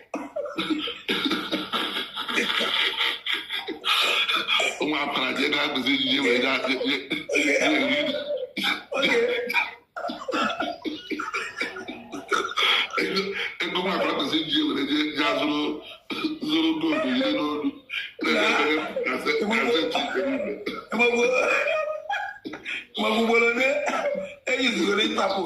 you back to Nigeria. Cambodia can't happen. I'm not going to push it down. I didn't sit down. I didn't sit. It's not like Cambodia push it down. Let's hear back.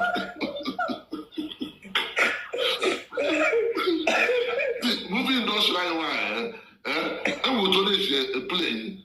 I'm not playing the other side. The game may accept. You don't go kill somebody. It be very welcome. See, now welcome. At one time, on one side, the video. Because that's the one, Ginger. You have one knife I put on tape. Now voice note. If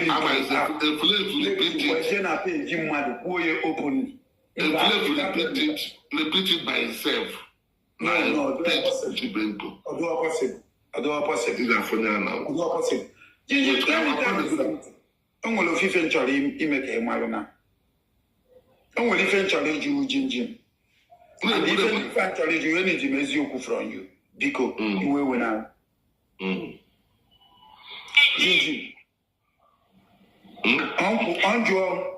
Joan now.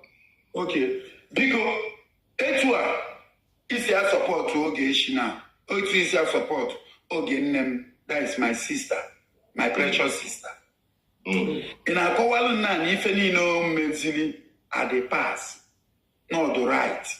Can I call him if only me present now the right? Because you will now. And when if I will for Ogeshina, can I want me play that this movie industry? Okay. Listen to me, pay attention. The way if I will get you, if I want me at this movie industry. If I want me to carry so get you at this movie industry. I can say that 1 year old. Oriako, I told your wife for now. If somebody begin to insult your wife for how many years, would you be happy? Let us.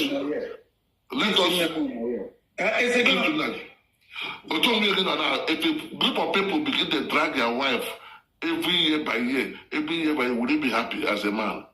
God bless you. I like imagine you, you surely can't stay here. Of course. God bless you. My wife, after you make Ubi, and then you find a movie. Jim, now, actually, you go for a job. I can't go do for a job.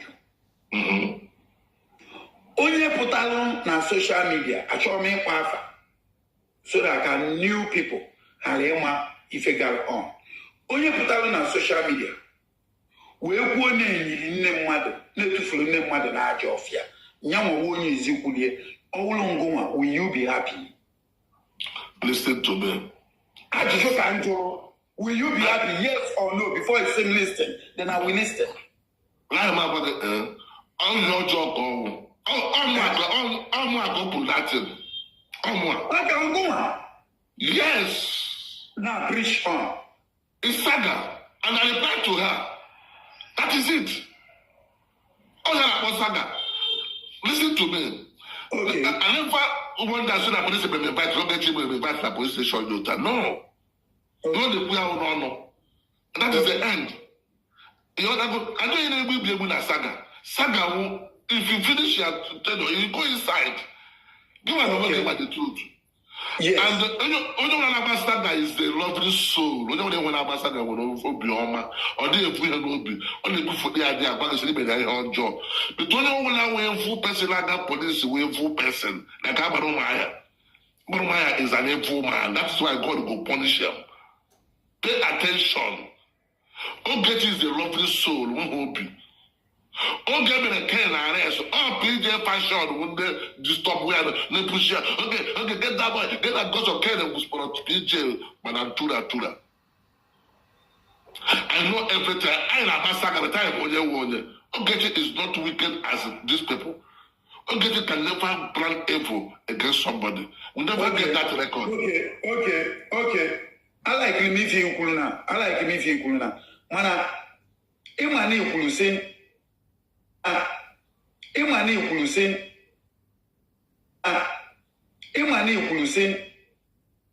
No reply, yeah, Shelunu.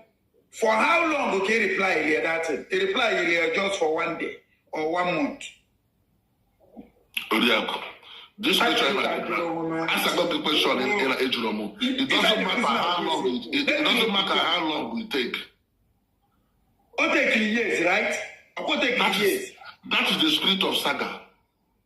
Onya wefa I know. Malakanifo get you again. I come to you. God bless you.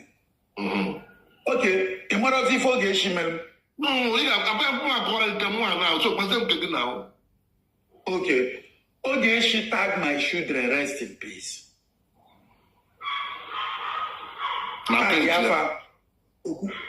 Yeah? Just you know, like this, so get you with a picture of the tag guy. So just you want information on one. God bless you. I like the magic, John. But I will answer you. I was on Mayor page. Biafra.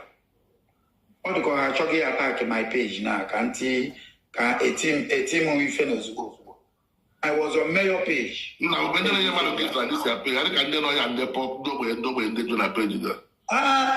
Men go down and let me know the money. I get to that my page. I didn't know you had that page. I call people now. I lose here. What did you want, Naira? No. No, yeah, Diego. Because you know, Christina, she going to put the flower. So I'm on. Yeah, then I pledge in Nabu on my cacabro, we finish it. Can you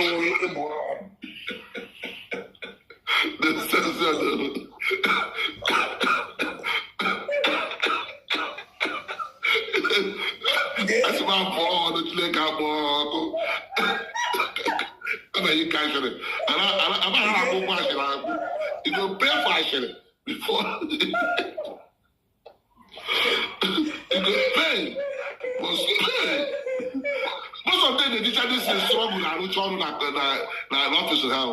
The earphone that it's not. It's go full of you get a big okay, this thing. My God, you can report to the page. You can go na phone on our press. Phone on our phone. Nice. WhatsApp. They become a they went to Go to your man put on Facebook and start pushing up. Pay attention. And I will keep on keeping quiet. Let go to the side. Let go to the side. As I'm outside, I did not offend anybody. Take it to anywhere. I did not offend anybody. And any further or insult, whether in Bible, whether indirect, whether direct, I will come and the guys will get up the story.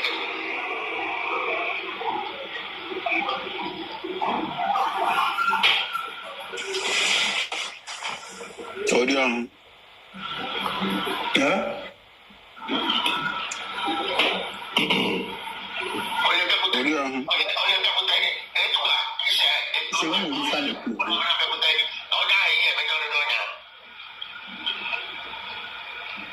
Going to if you put a private if you take comment at all, wait, can't you? I have already respected. Going to wait. I am asking you, here we are on all criminal offense.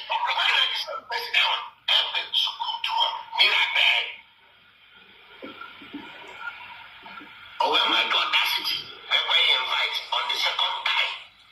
Going to. Can you before we carry that one? Before. Criminal offense, carry that one. You must be on the one in the Yura. He's saying a photo. When you're one. And on your target. For those things.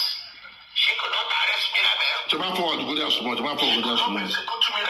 Jama forward.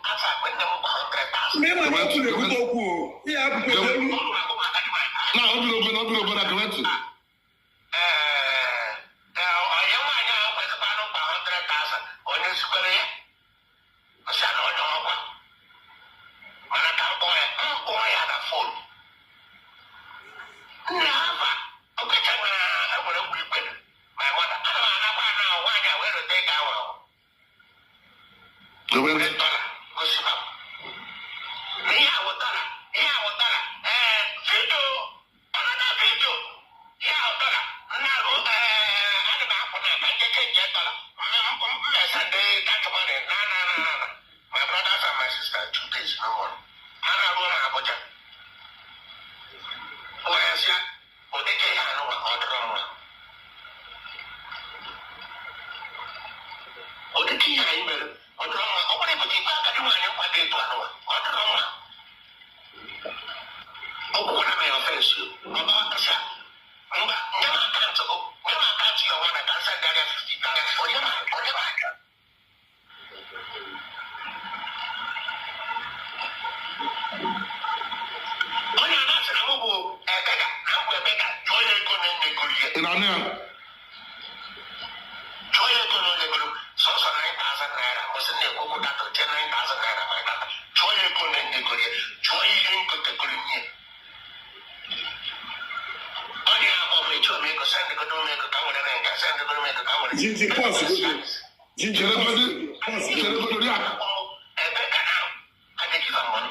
Now let us stop here.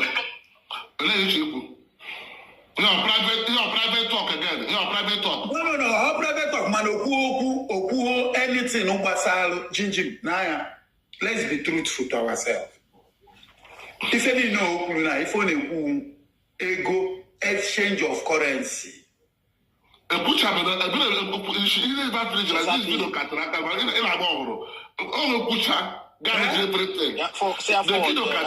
to that part. Okay, you are forward here. Okay, if you have my design program, question on the question. Which question? God bless. Which question? Which question do you have?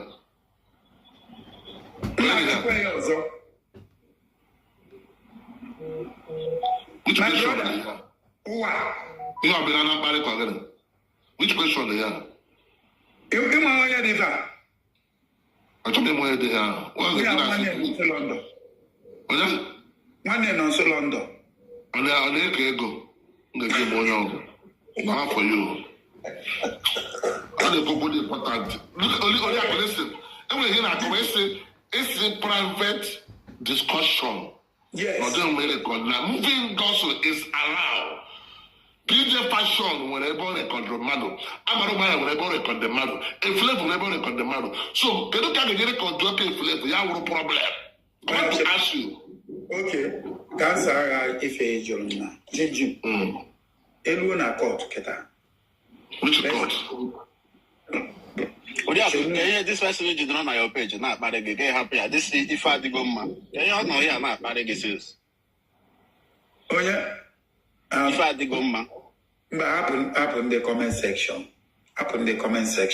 Look, on this person send the area belong. We don't if I'm looking at up in the comment section, some of them are stupid. They know that I will block them. Now I have block of file, but they will continue being stupid to themselves. When you block I don't like to block people. Listen, I don't like to block people. That's my own this. I don't like to block. Because when they went to depression, naturally, people are going to house when I do I don't let them catch your cruise. Let them catch your cruise. Now, Jinjim. Only Fenjologo and the Saboronia. If I hear no voice note they play, which is not quite sure to the world. You Wesley a playing Kyocho na page on yourself, where who quite decent. When if you may play about now, exchange. Today I thought I said, "No, thought I be the voice note." Yeah, jump. Yeah, go another place. If I may play about now, exchange of currency can I play here? Yeah, you never. Should I play the? Okay, wait, hold on. Pay attention. Forward them. Or today keep playing with the voice notes on this app. Forward them, reach that side. Go into. Go into. Actually, when I give you, I cannot give you. Even from God, evidence. He went and I did 9,000 naira. I was saying, "Go back and tell her." All that was also saying, "Tell her." He saying, "Hey, I have my back. When I get up, I have my back. How many times get up on the day that I give you that one? Don't have to go get. Take on them. I go away. I want this and this and I ain't going to go 400. Okay, 400. I never 400 before. I never this. I will be better. I said, with the 300 and other sense.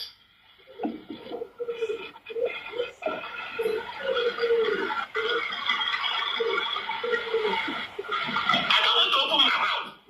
Let's have to talk with this thing. Now I need to go and I make a give up.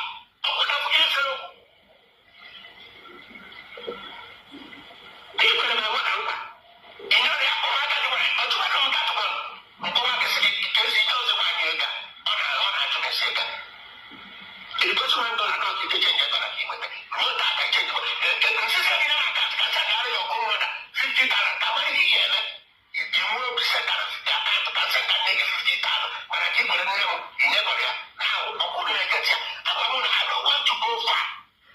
And they keep silent and they keep quiet. This is what this one. I didn't put him. Who will tell him when you're married? Now, when the time comes, you will get the truth. I'm going to live up. If you want to open the clue that I do, yeah. On a little. You go down, yeah. I'm not speedy. I never talk about Yamaha. You got a month. Never talk about any now. Don't you want to make out? I went with you. One open a block with short. I don't know what I got on me. Since I went to work with my father. He had to work with him. I never been an application son. I never talked to her. I don't have a number. I deleted everything about that. No one. All the same now. Group Alaska. Chuku Sharon. Now I hear Sharon. Sharon always said, "Oh, no, yesterday. I don't know who you read it." Sharon coming to my record.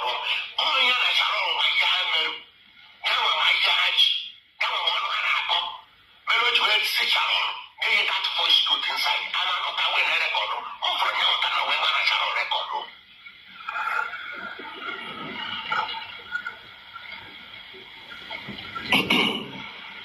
At the end of the day,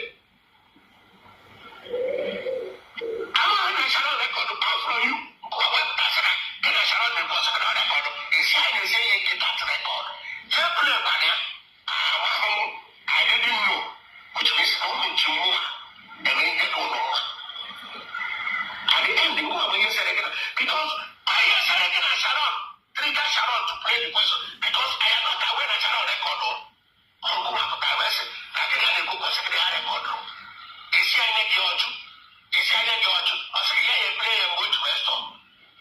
You will provoke Sharon. Sharon will play with the voice. As not canceling and canceling. I'm here when I Sharon record of note. Or 2 years. But I was not Sharon near that record. Sharon. So can you also check Sharon? Can you work for myself?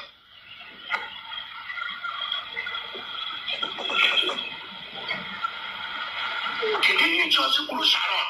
Can you check program? When I get Sharon, the program discussion inside the inbox, phone to phone, what's up on inside?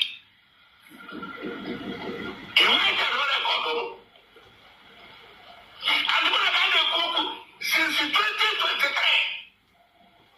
all of how evil people is.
Because this boy like Newe, a big good Newe, or JJ Jabo Log, that they can be. You never forgive this guy. That's why you opportunity. Pay attention. Jinjim. I will leave you. If the Nadati they play in a voice note, a record. Then who your life na play Jim Kechibenko. This is what the world want to hear. When you jog it, then can we want to find a who was your the thing is when the God watcher, but yes. Now this guy they go be careful. Don't talk to me anyhow. I'm on you. Don't talk to me.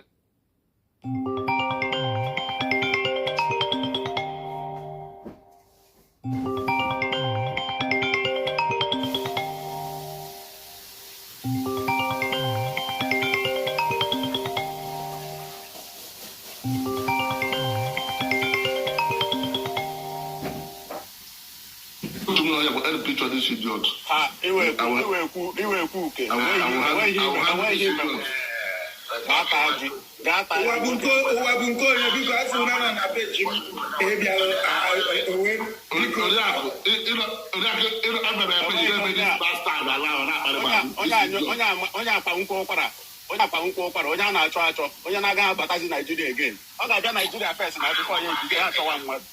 Don't worry now. Your voice go less from that weekend. This your voice now go less.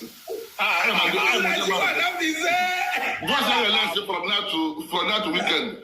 Don't worry now. Don't worry.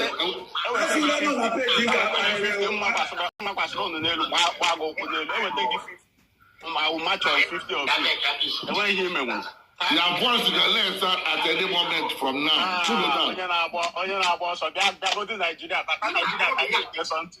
Listen to me. I don't have that time now. When I came for you, at least my sarcasm, they don't capture you for me. Your voice is less. And then you teach your Facebook.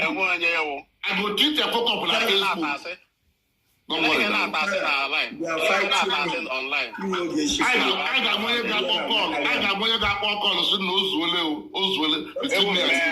will leave everybody now. I will leave everybody that I will pursue. I am with my mother in the grave. I must teach you the language you cannot understand until you die.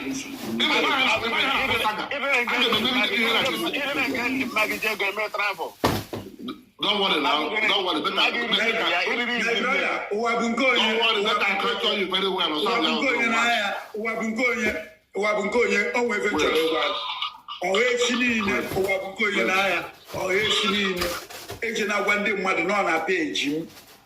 ka no we pia saga puputa menka e mana amamife nje ekwu because o ha fi afa ma ewuwe when you hear this guy already I this guy when you are more kind of threat when you form a man no washing a man no washing. Yeah, I try me I go back home. Bulata Nigeria hand over to Nigeria government. Confirm. I won't talk. O mentro ocho ku too much and try be back home. One year after more. It's only a Vietnam.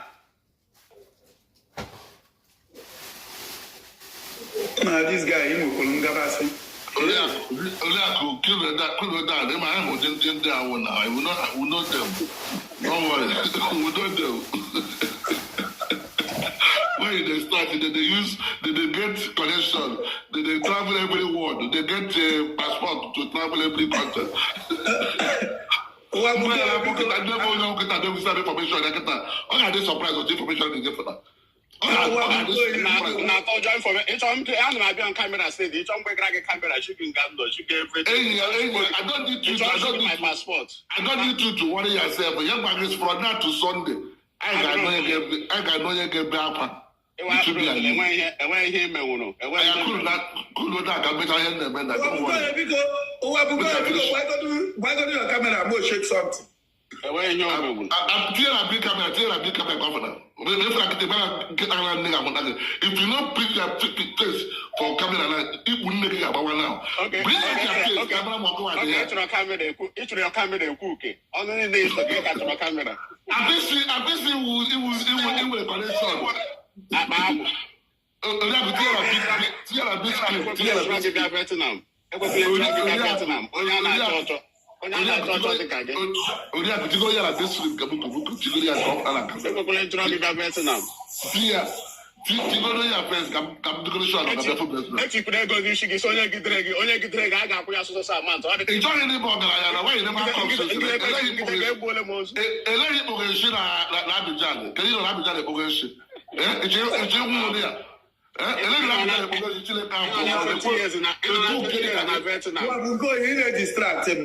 Excuse me,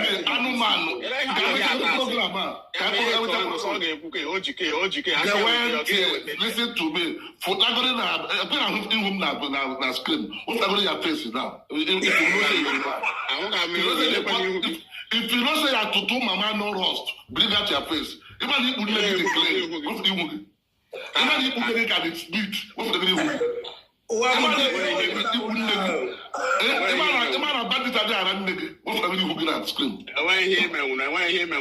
bring your face for screen, full and nigga, so idiot. Bring your face. If you don't say your map on you well, bring your face as you react with them. Yeah, Nigeria now. Come Nigeria. Go far now. We there with Nigeria. See, we just there here now. We could do saga. Bring your face. Nigeria. My picture there everywhere. Why is they lock your presence? Come Nigeria, let me check something. Come Nigeria now. I go to this one is December. Bring your face now. Come have my cool today. Bring your face.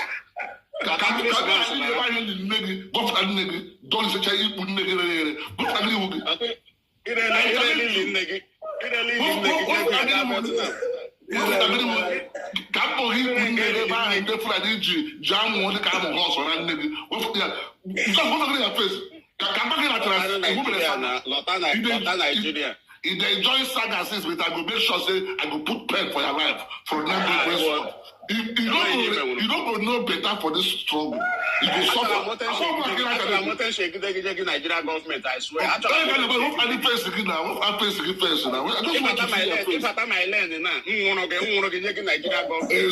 me, you're talking like a kid. What I believe we just a second. We're going to come in a second. Across all my land. Nigeria government. What would I face a second though? Just what I face a second though. Let me play voice asking you play. Excuse me, what would I face?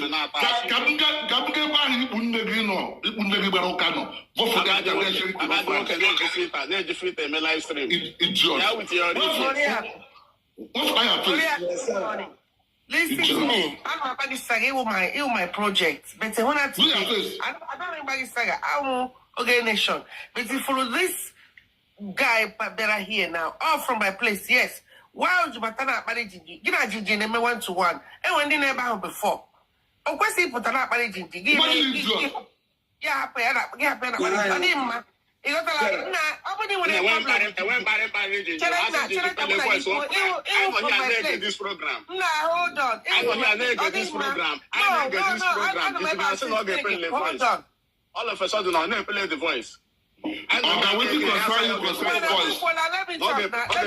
All of a sudden, I am fool. I want to watch this and I am fool. Also, I get that voice. No, I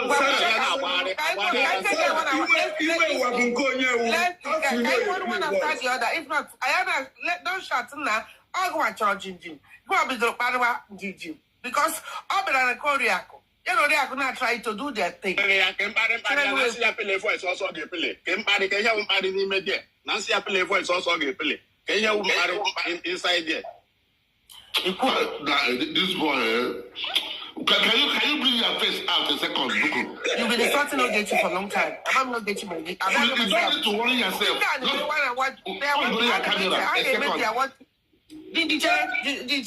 they made their one-to-one. Ogechi matter here. I want to give Ogechi. I never mentioned Ogechi. I want to mention the guy Ogechi. Yes, because yes. If they made their team, it happened to made their team before we give me those Mariwa Gigi. See how we tell you, main I want to comment here. We are useless. Okay, go on the comment section. We are useless. You've spoken, let me talk. A boss. In that comment station. Everybody is against you the way you are, just attacking the young man. Although to go to she cataract. But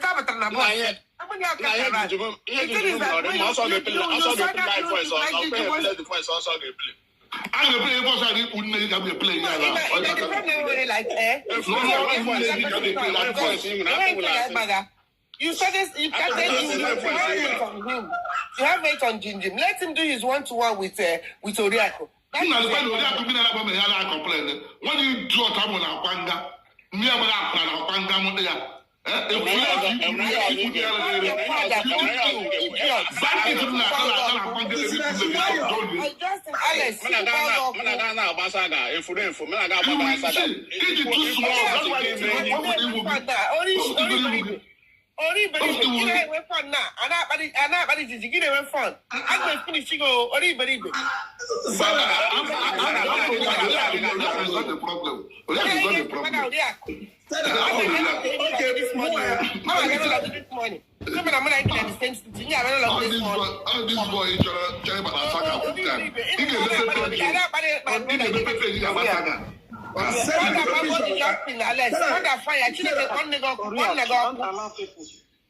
Don't allow people to control your page, please. Okay. I don't know where woman come from. Please don't allow people to control you, please. God bless you. All the same people. I have a comment section now. They ask him to play voice also. Honestly,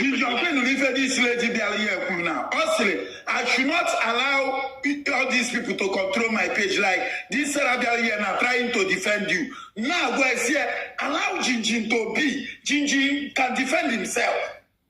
Can you say that Brazil?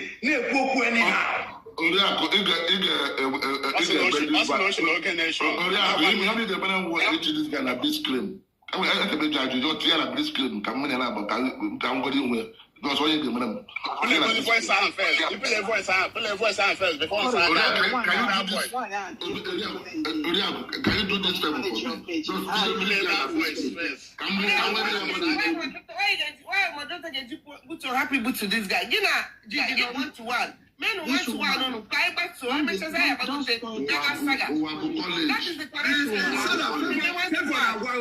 Favor is talking to you. Favor is talking to you. Let them do man to man. You are exactly. And yes, my sister. Close your fucking mouth there.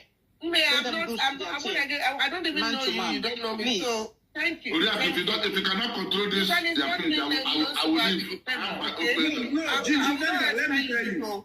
Gigi, as the owner of this page, this guy order to pay camera or let him go down. Let them do their thing. If you want to respect me, ask him to open his camera or he go down. That is the two things. Or I leave the page for him. This is the two things I want to say. Gigi, I want to see this guy. I want to know who he is. Gigi. Yes, Yahweh, no, you make camera. No, you make camera. Gigi. All Naya, only, I'm not on the program. This guy who pay guest. Like, who didn't tell on your page, if only you look at this. Now, this guy will guest. Yahweh, na most, no, you make camera. When I shows him on your actually, he can come to Vietnam and pick you up. Anybody, young man, listen to me. I don't care for him not to come. Come on, you're not to my society. I'm going to welcome. But we can get the place well. So I can get an airport to buy a hog. Ọbẹ̀ni we máa tọ́wárí address him. When I hope by the airport, my brother welcome the people who take away the lager. Give the client a guy for Nigeria again. Only guy for good man. Can you just say guy not in Nigeria again? Can you guy from Nigeria? Only guy for good man. Nigeria first. Is initially hard. If I hear I told you this guy, if I hear I told you this is for. Hey, you get the guys who are no, it's good Tanta. It's good Tanta. Is initially your husband at an airport? Yes, no, but we're going to weed him with them. I'm around the corner. Play voice note. Play that voice note. Play that voice note. Play that voice note. Here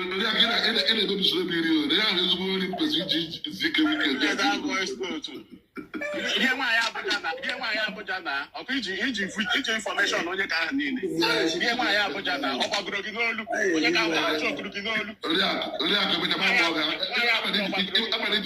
this guy. Did you repeat it? Before I get your own also. My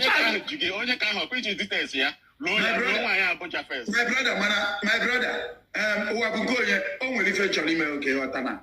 Only fetching email, okay, what Tana. But I don't want to have before I told no game, or my brother, only fetching my brother only fetching one. Good night, this guy. Ununabo, man to man. My brother. EJ Vietnam. And when man, Yaga long time, one no child, and that's 65 years or moving wine.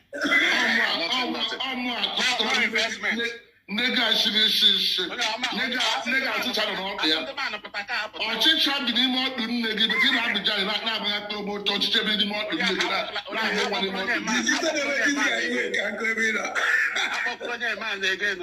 actually, with this guy, I'm not just limb now from now to 1 week. I'm going to drunkard. Listen to me.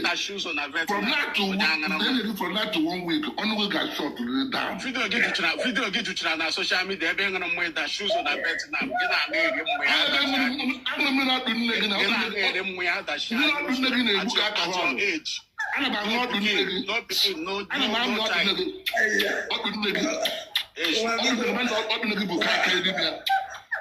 I'm not going to make my fura. Where I know the more to nigga, my goof on him, Canada, on him, goof on him, nigga, what the other. Too much. I'm talking about that in among one of private jet to get black again.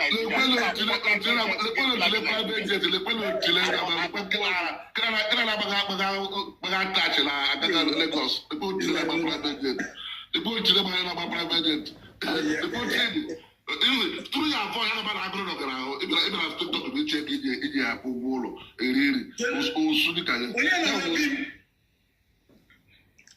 Love. Who is this? Love. Love. Let me bring you down. If you are picking that for my picture, my picture. Can't you get a picture and go, my dog, when we're there. Now, this boy in the college, I need the fresh saga. I need the fresh saga to develop my page. If you want to sleep, go to your house and sleep. Don't come to my page and sleep here. Page me and I'll then on my page you now go more like that. Come on, get out. Well, you put a negative vibe here. Owabungonya, pay attention. Pay attention. I chop it out now also. Now the guy who put up a video. Now Jim, high chief, who put up the voice note with any waggy way. On qualify simply here. In chapter no ne waggy way. Owananya. This guy is your man. He needs you. Without my man, book on God, my man. Someone that you think I would don't want to knock upon my man. Everything is well out of well. Okay, I want to go here. Anna, Stephen. I don't know which one has Stephen. Stephen.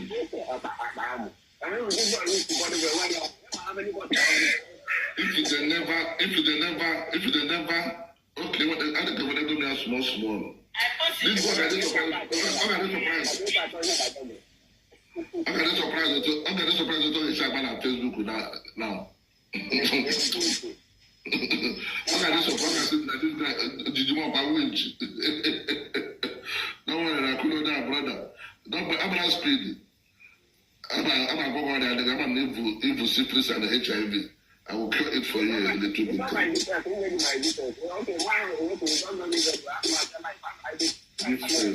This face.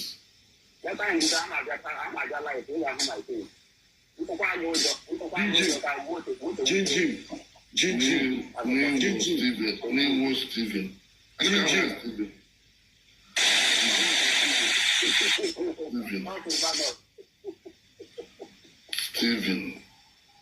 I don't know which. I'm not going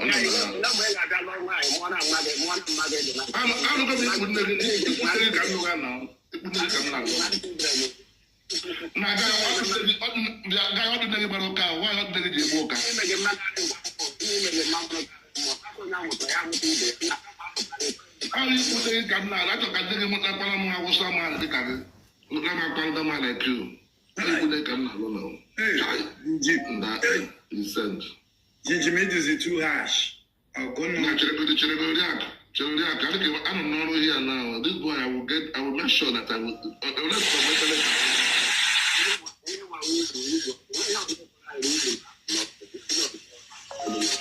Give me you join that Facebook. Give me you join that saga. If you saga, I can go to you. Yara, I wouldn't know people now come out. I hear you one was zoom around. Don't mind this.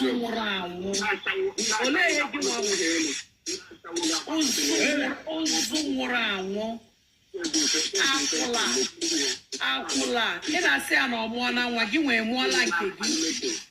More like it. There's only put to 191. Chai. I am moderator now. I think I mean I protect you here. I know the small boy. Demi boss, Buko, Demi boss. I will so leave this place now. Demi boss. I will never sleep until I get to the root of this boy. I will get to the root of this boy. Now it doesn't matter what German. No. I don't. You know me. German. I picture this and I picture of this now. Jim. Huh? Nke na-asị German chimpanzee nke chọrọ ịkpọ. Eleke na-abịa na peji gote onye kachi kpekwu ere, eleke German bulldog ọgara, eleke ele ahụ na-aga na-abịa na peji gote na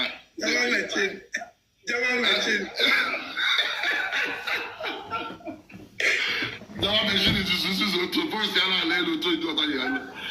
on a good day like this, hey.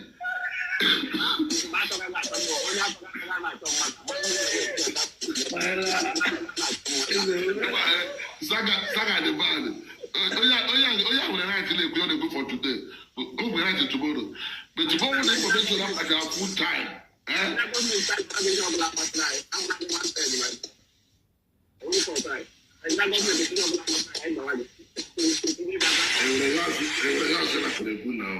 No, I never about to go marriage and I want to go picture again. I've got your picture and this guy said, I know him very well. Okay, my brother, let me follow you. Let me follow you.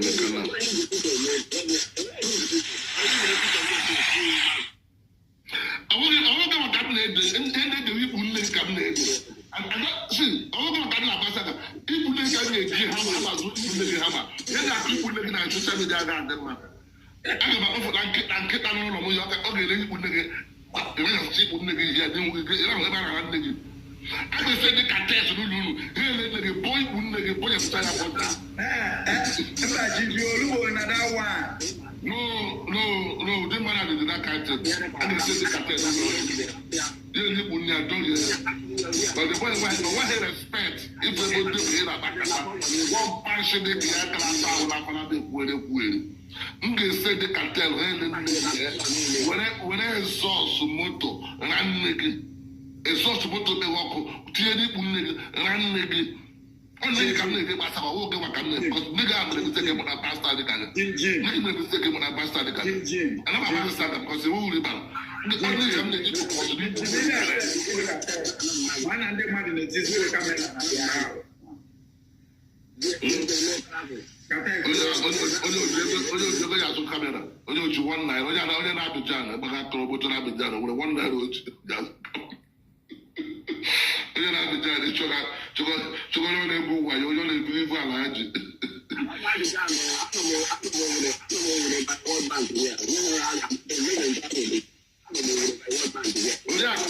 I will come plug a letter. Let me go and get this guy information.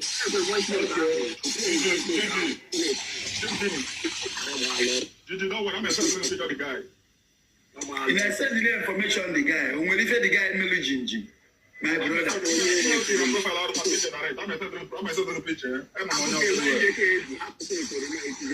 Nobody said the guy in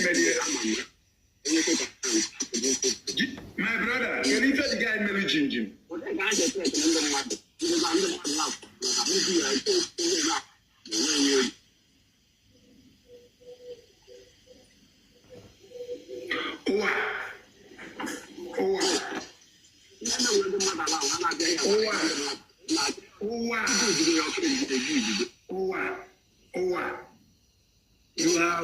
You have proved me. You have proved to me that Jim can't do anything. He proved God.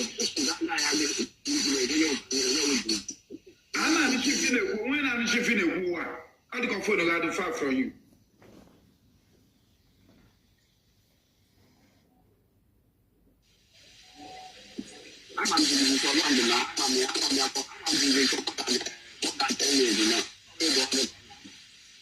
Oh, I don't worry yourself. Jinji, wait for Jinji here, man.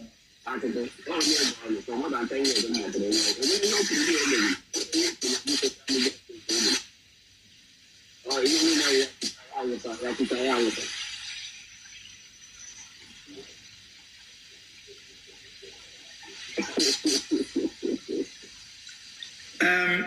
want to actually my address here. Sarah, pay attention. I want to tell you something.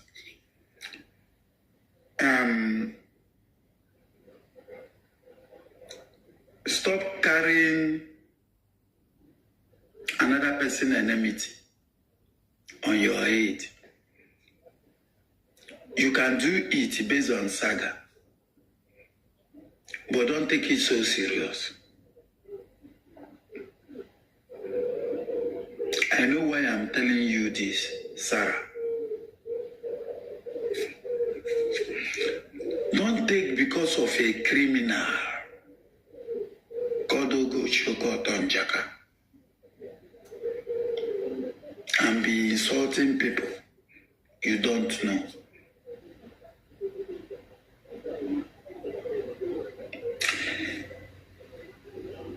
Sarah,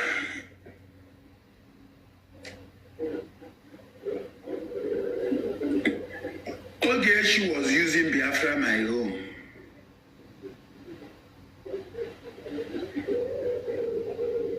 To tag my children, rest in peace. Pay attention. She was using it to run a program. Then when she wants to tag my children, rest in peace, she changed it to Kezia Fapejia, Echefugoma Fapejia. She changed it to that. And they use it to tag my children, all manner of things.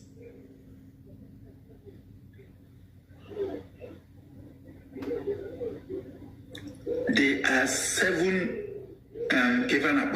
moderator on that page. Sarah, pay attention. If you go to Facebook, immediately we went to Facebook in Hamburg. They brought out the details of everything and handed it over to us. Deleting never solve problem. Delete never solve problem. All the information is with Facebook. It's like when you are making call. When you are making call,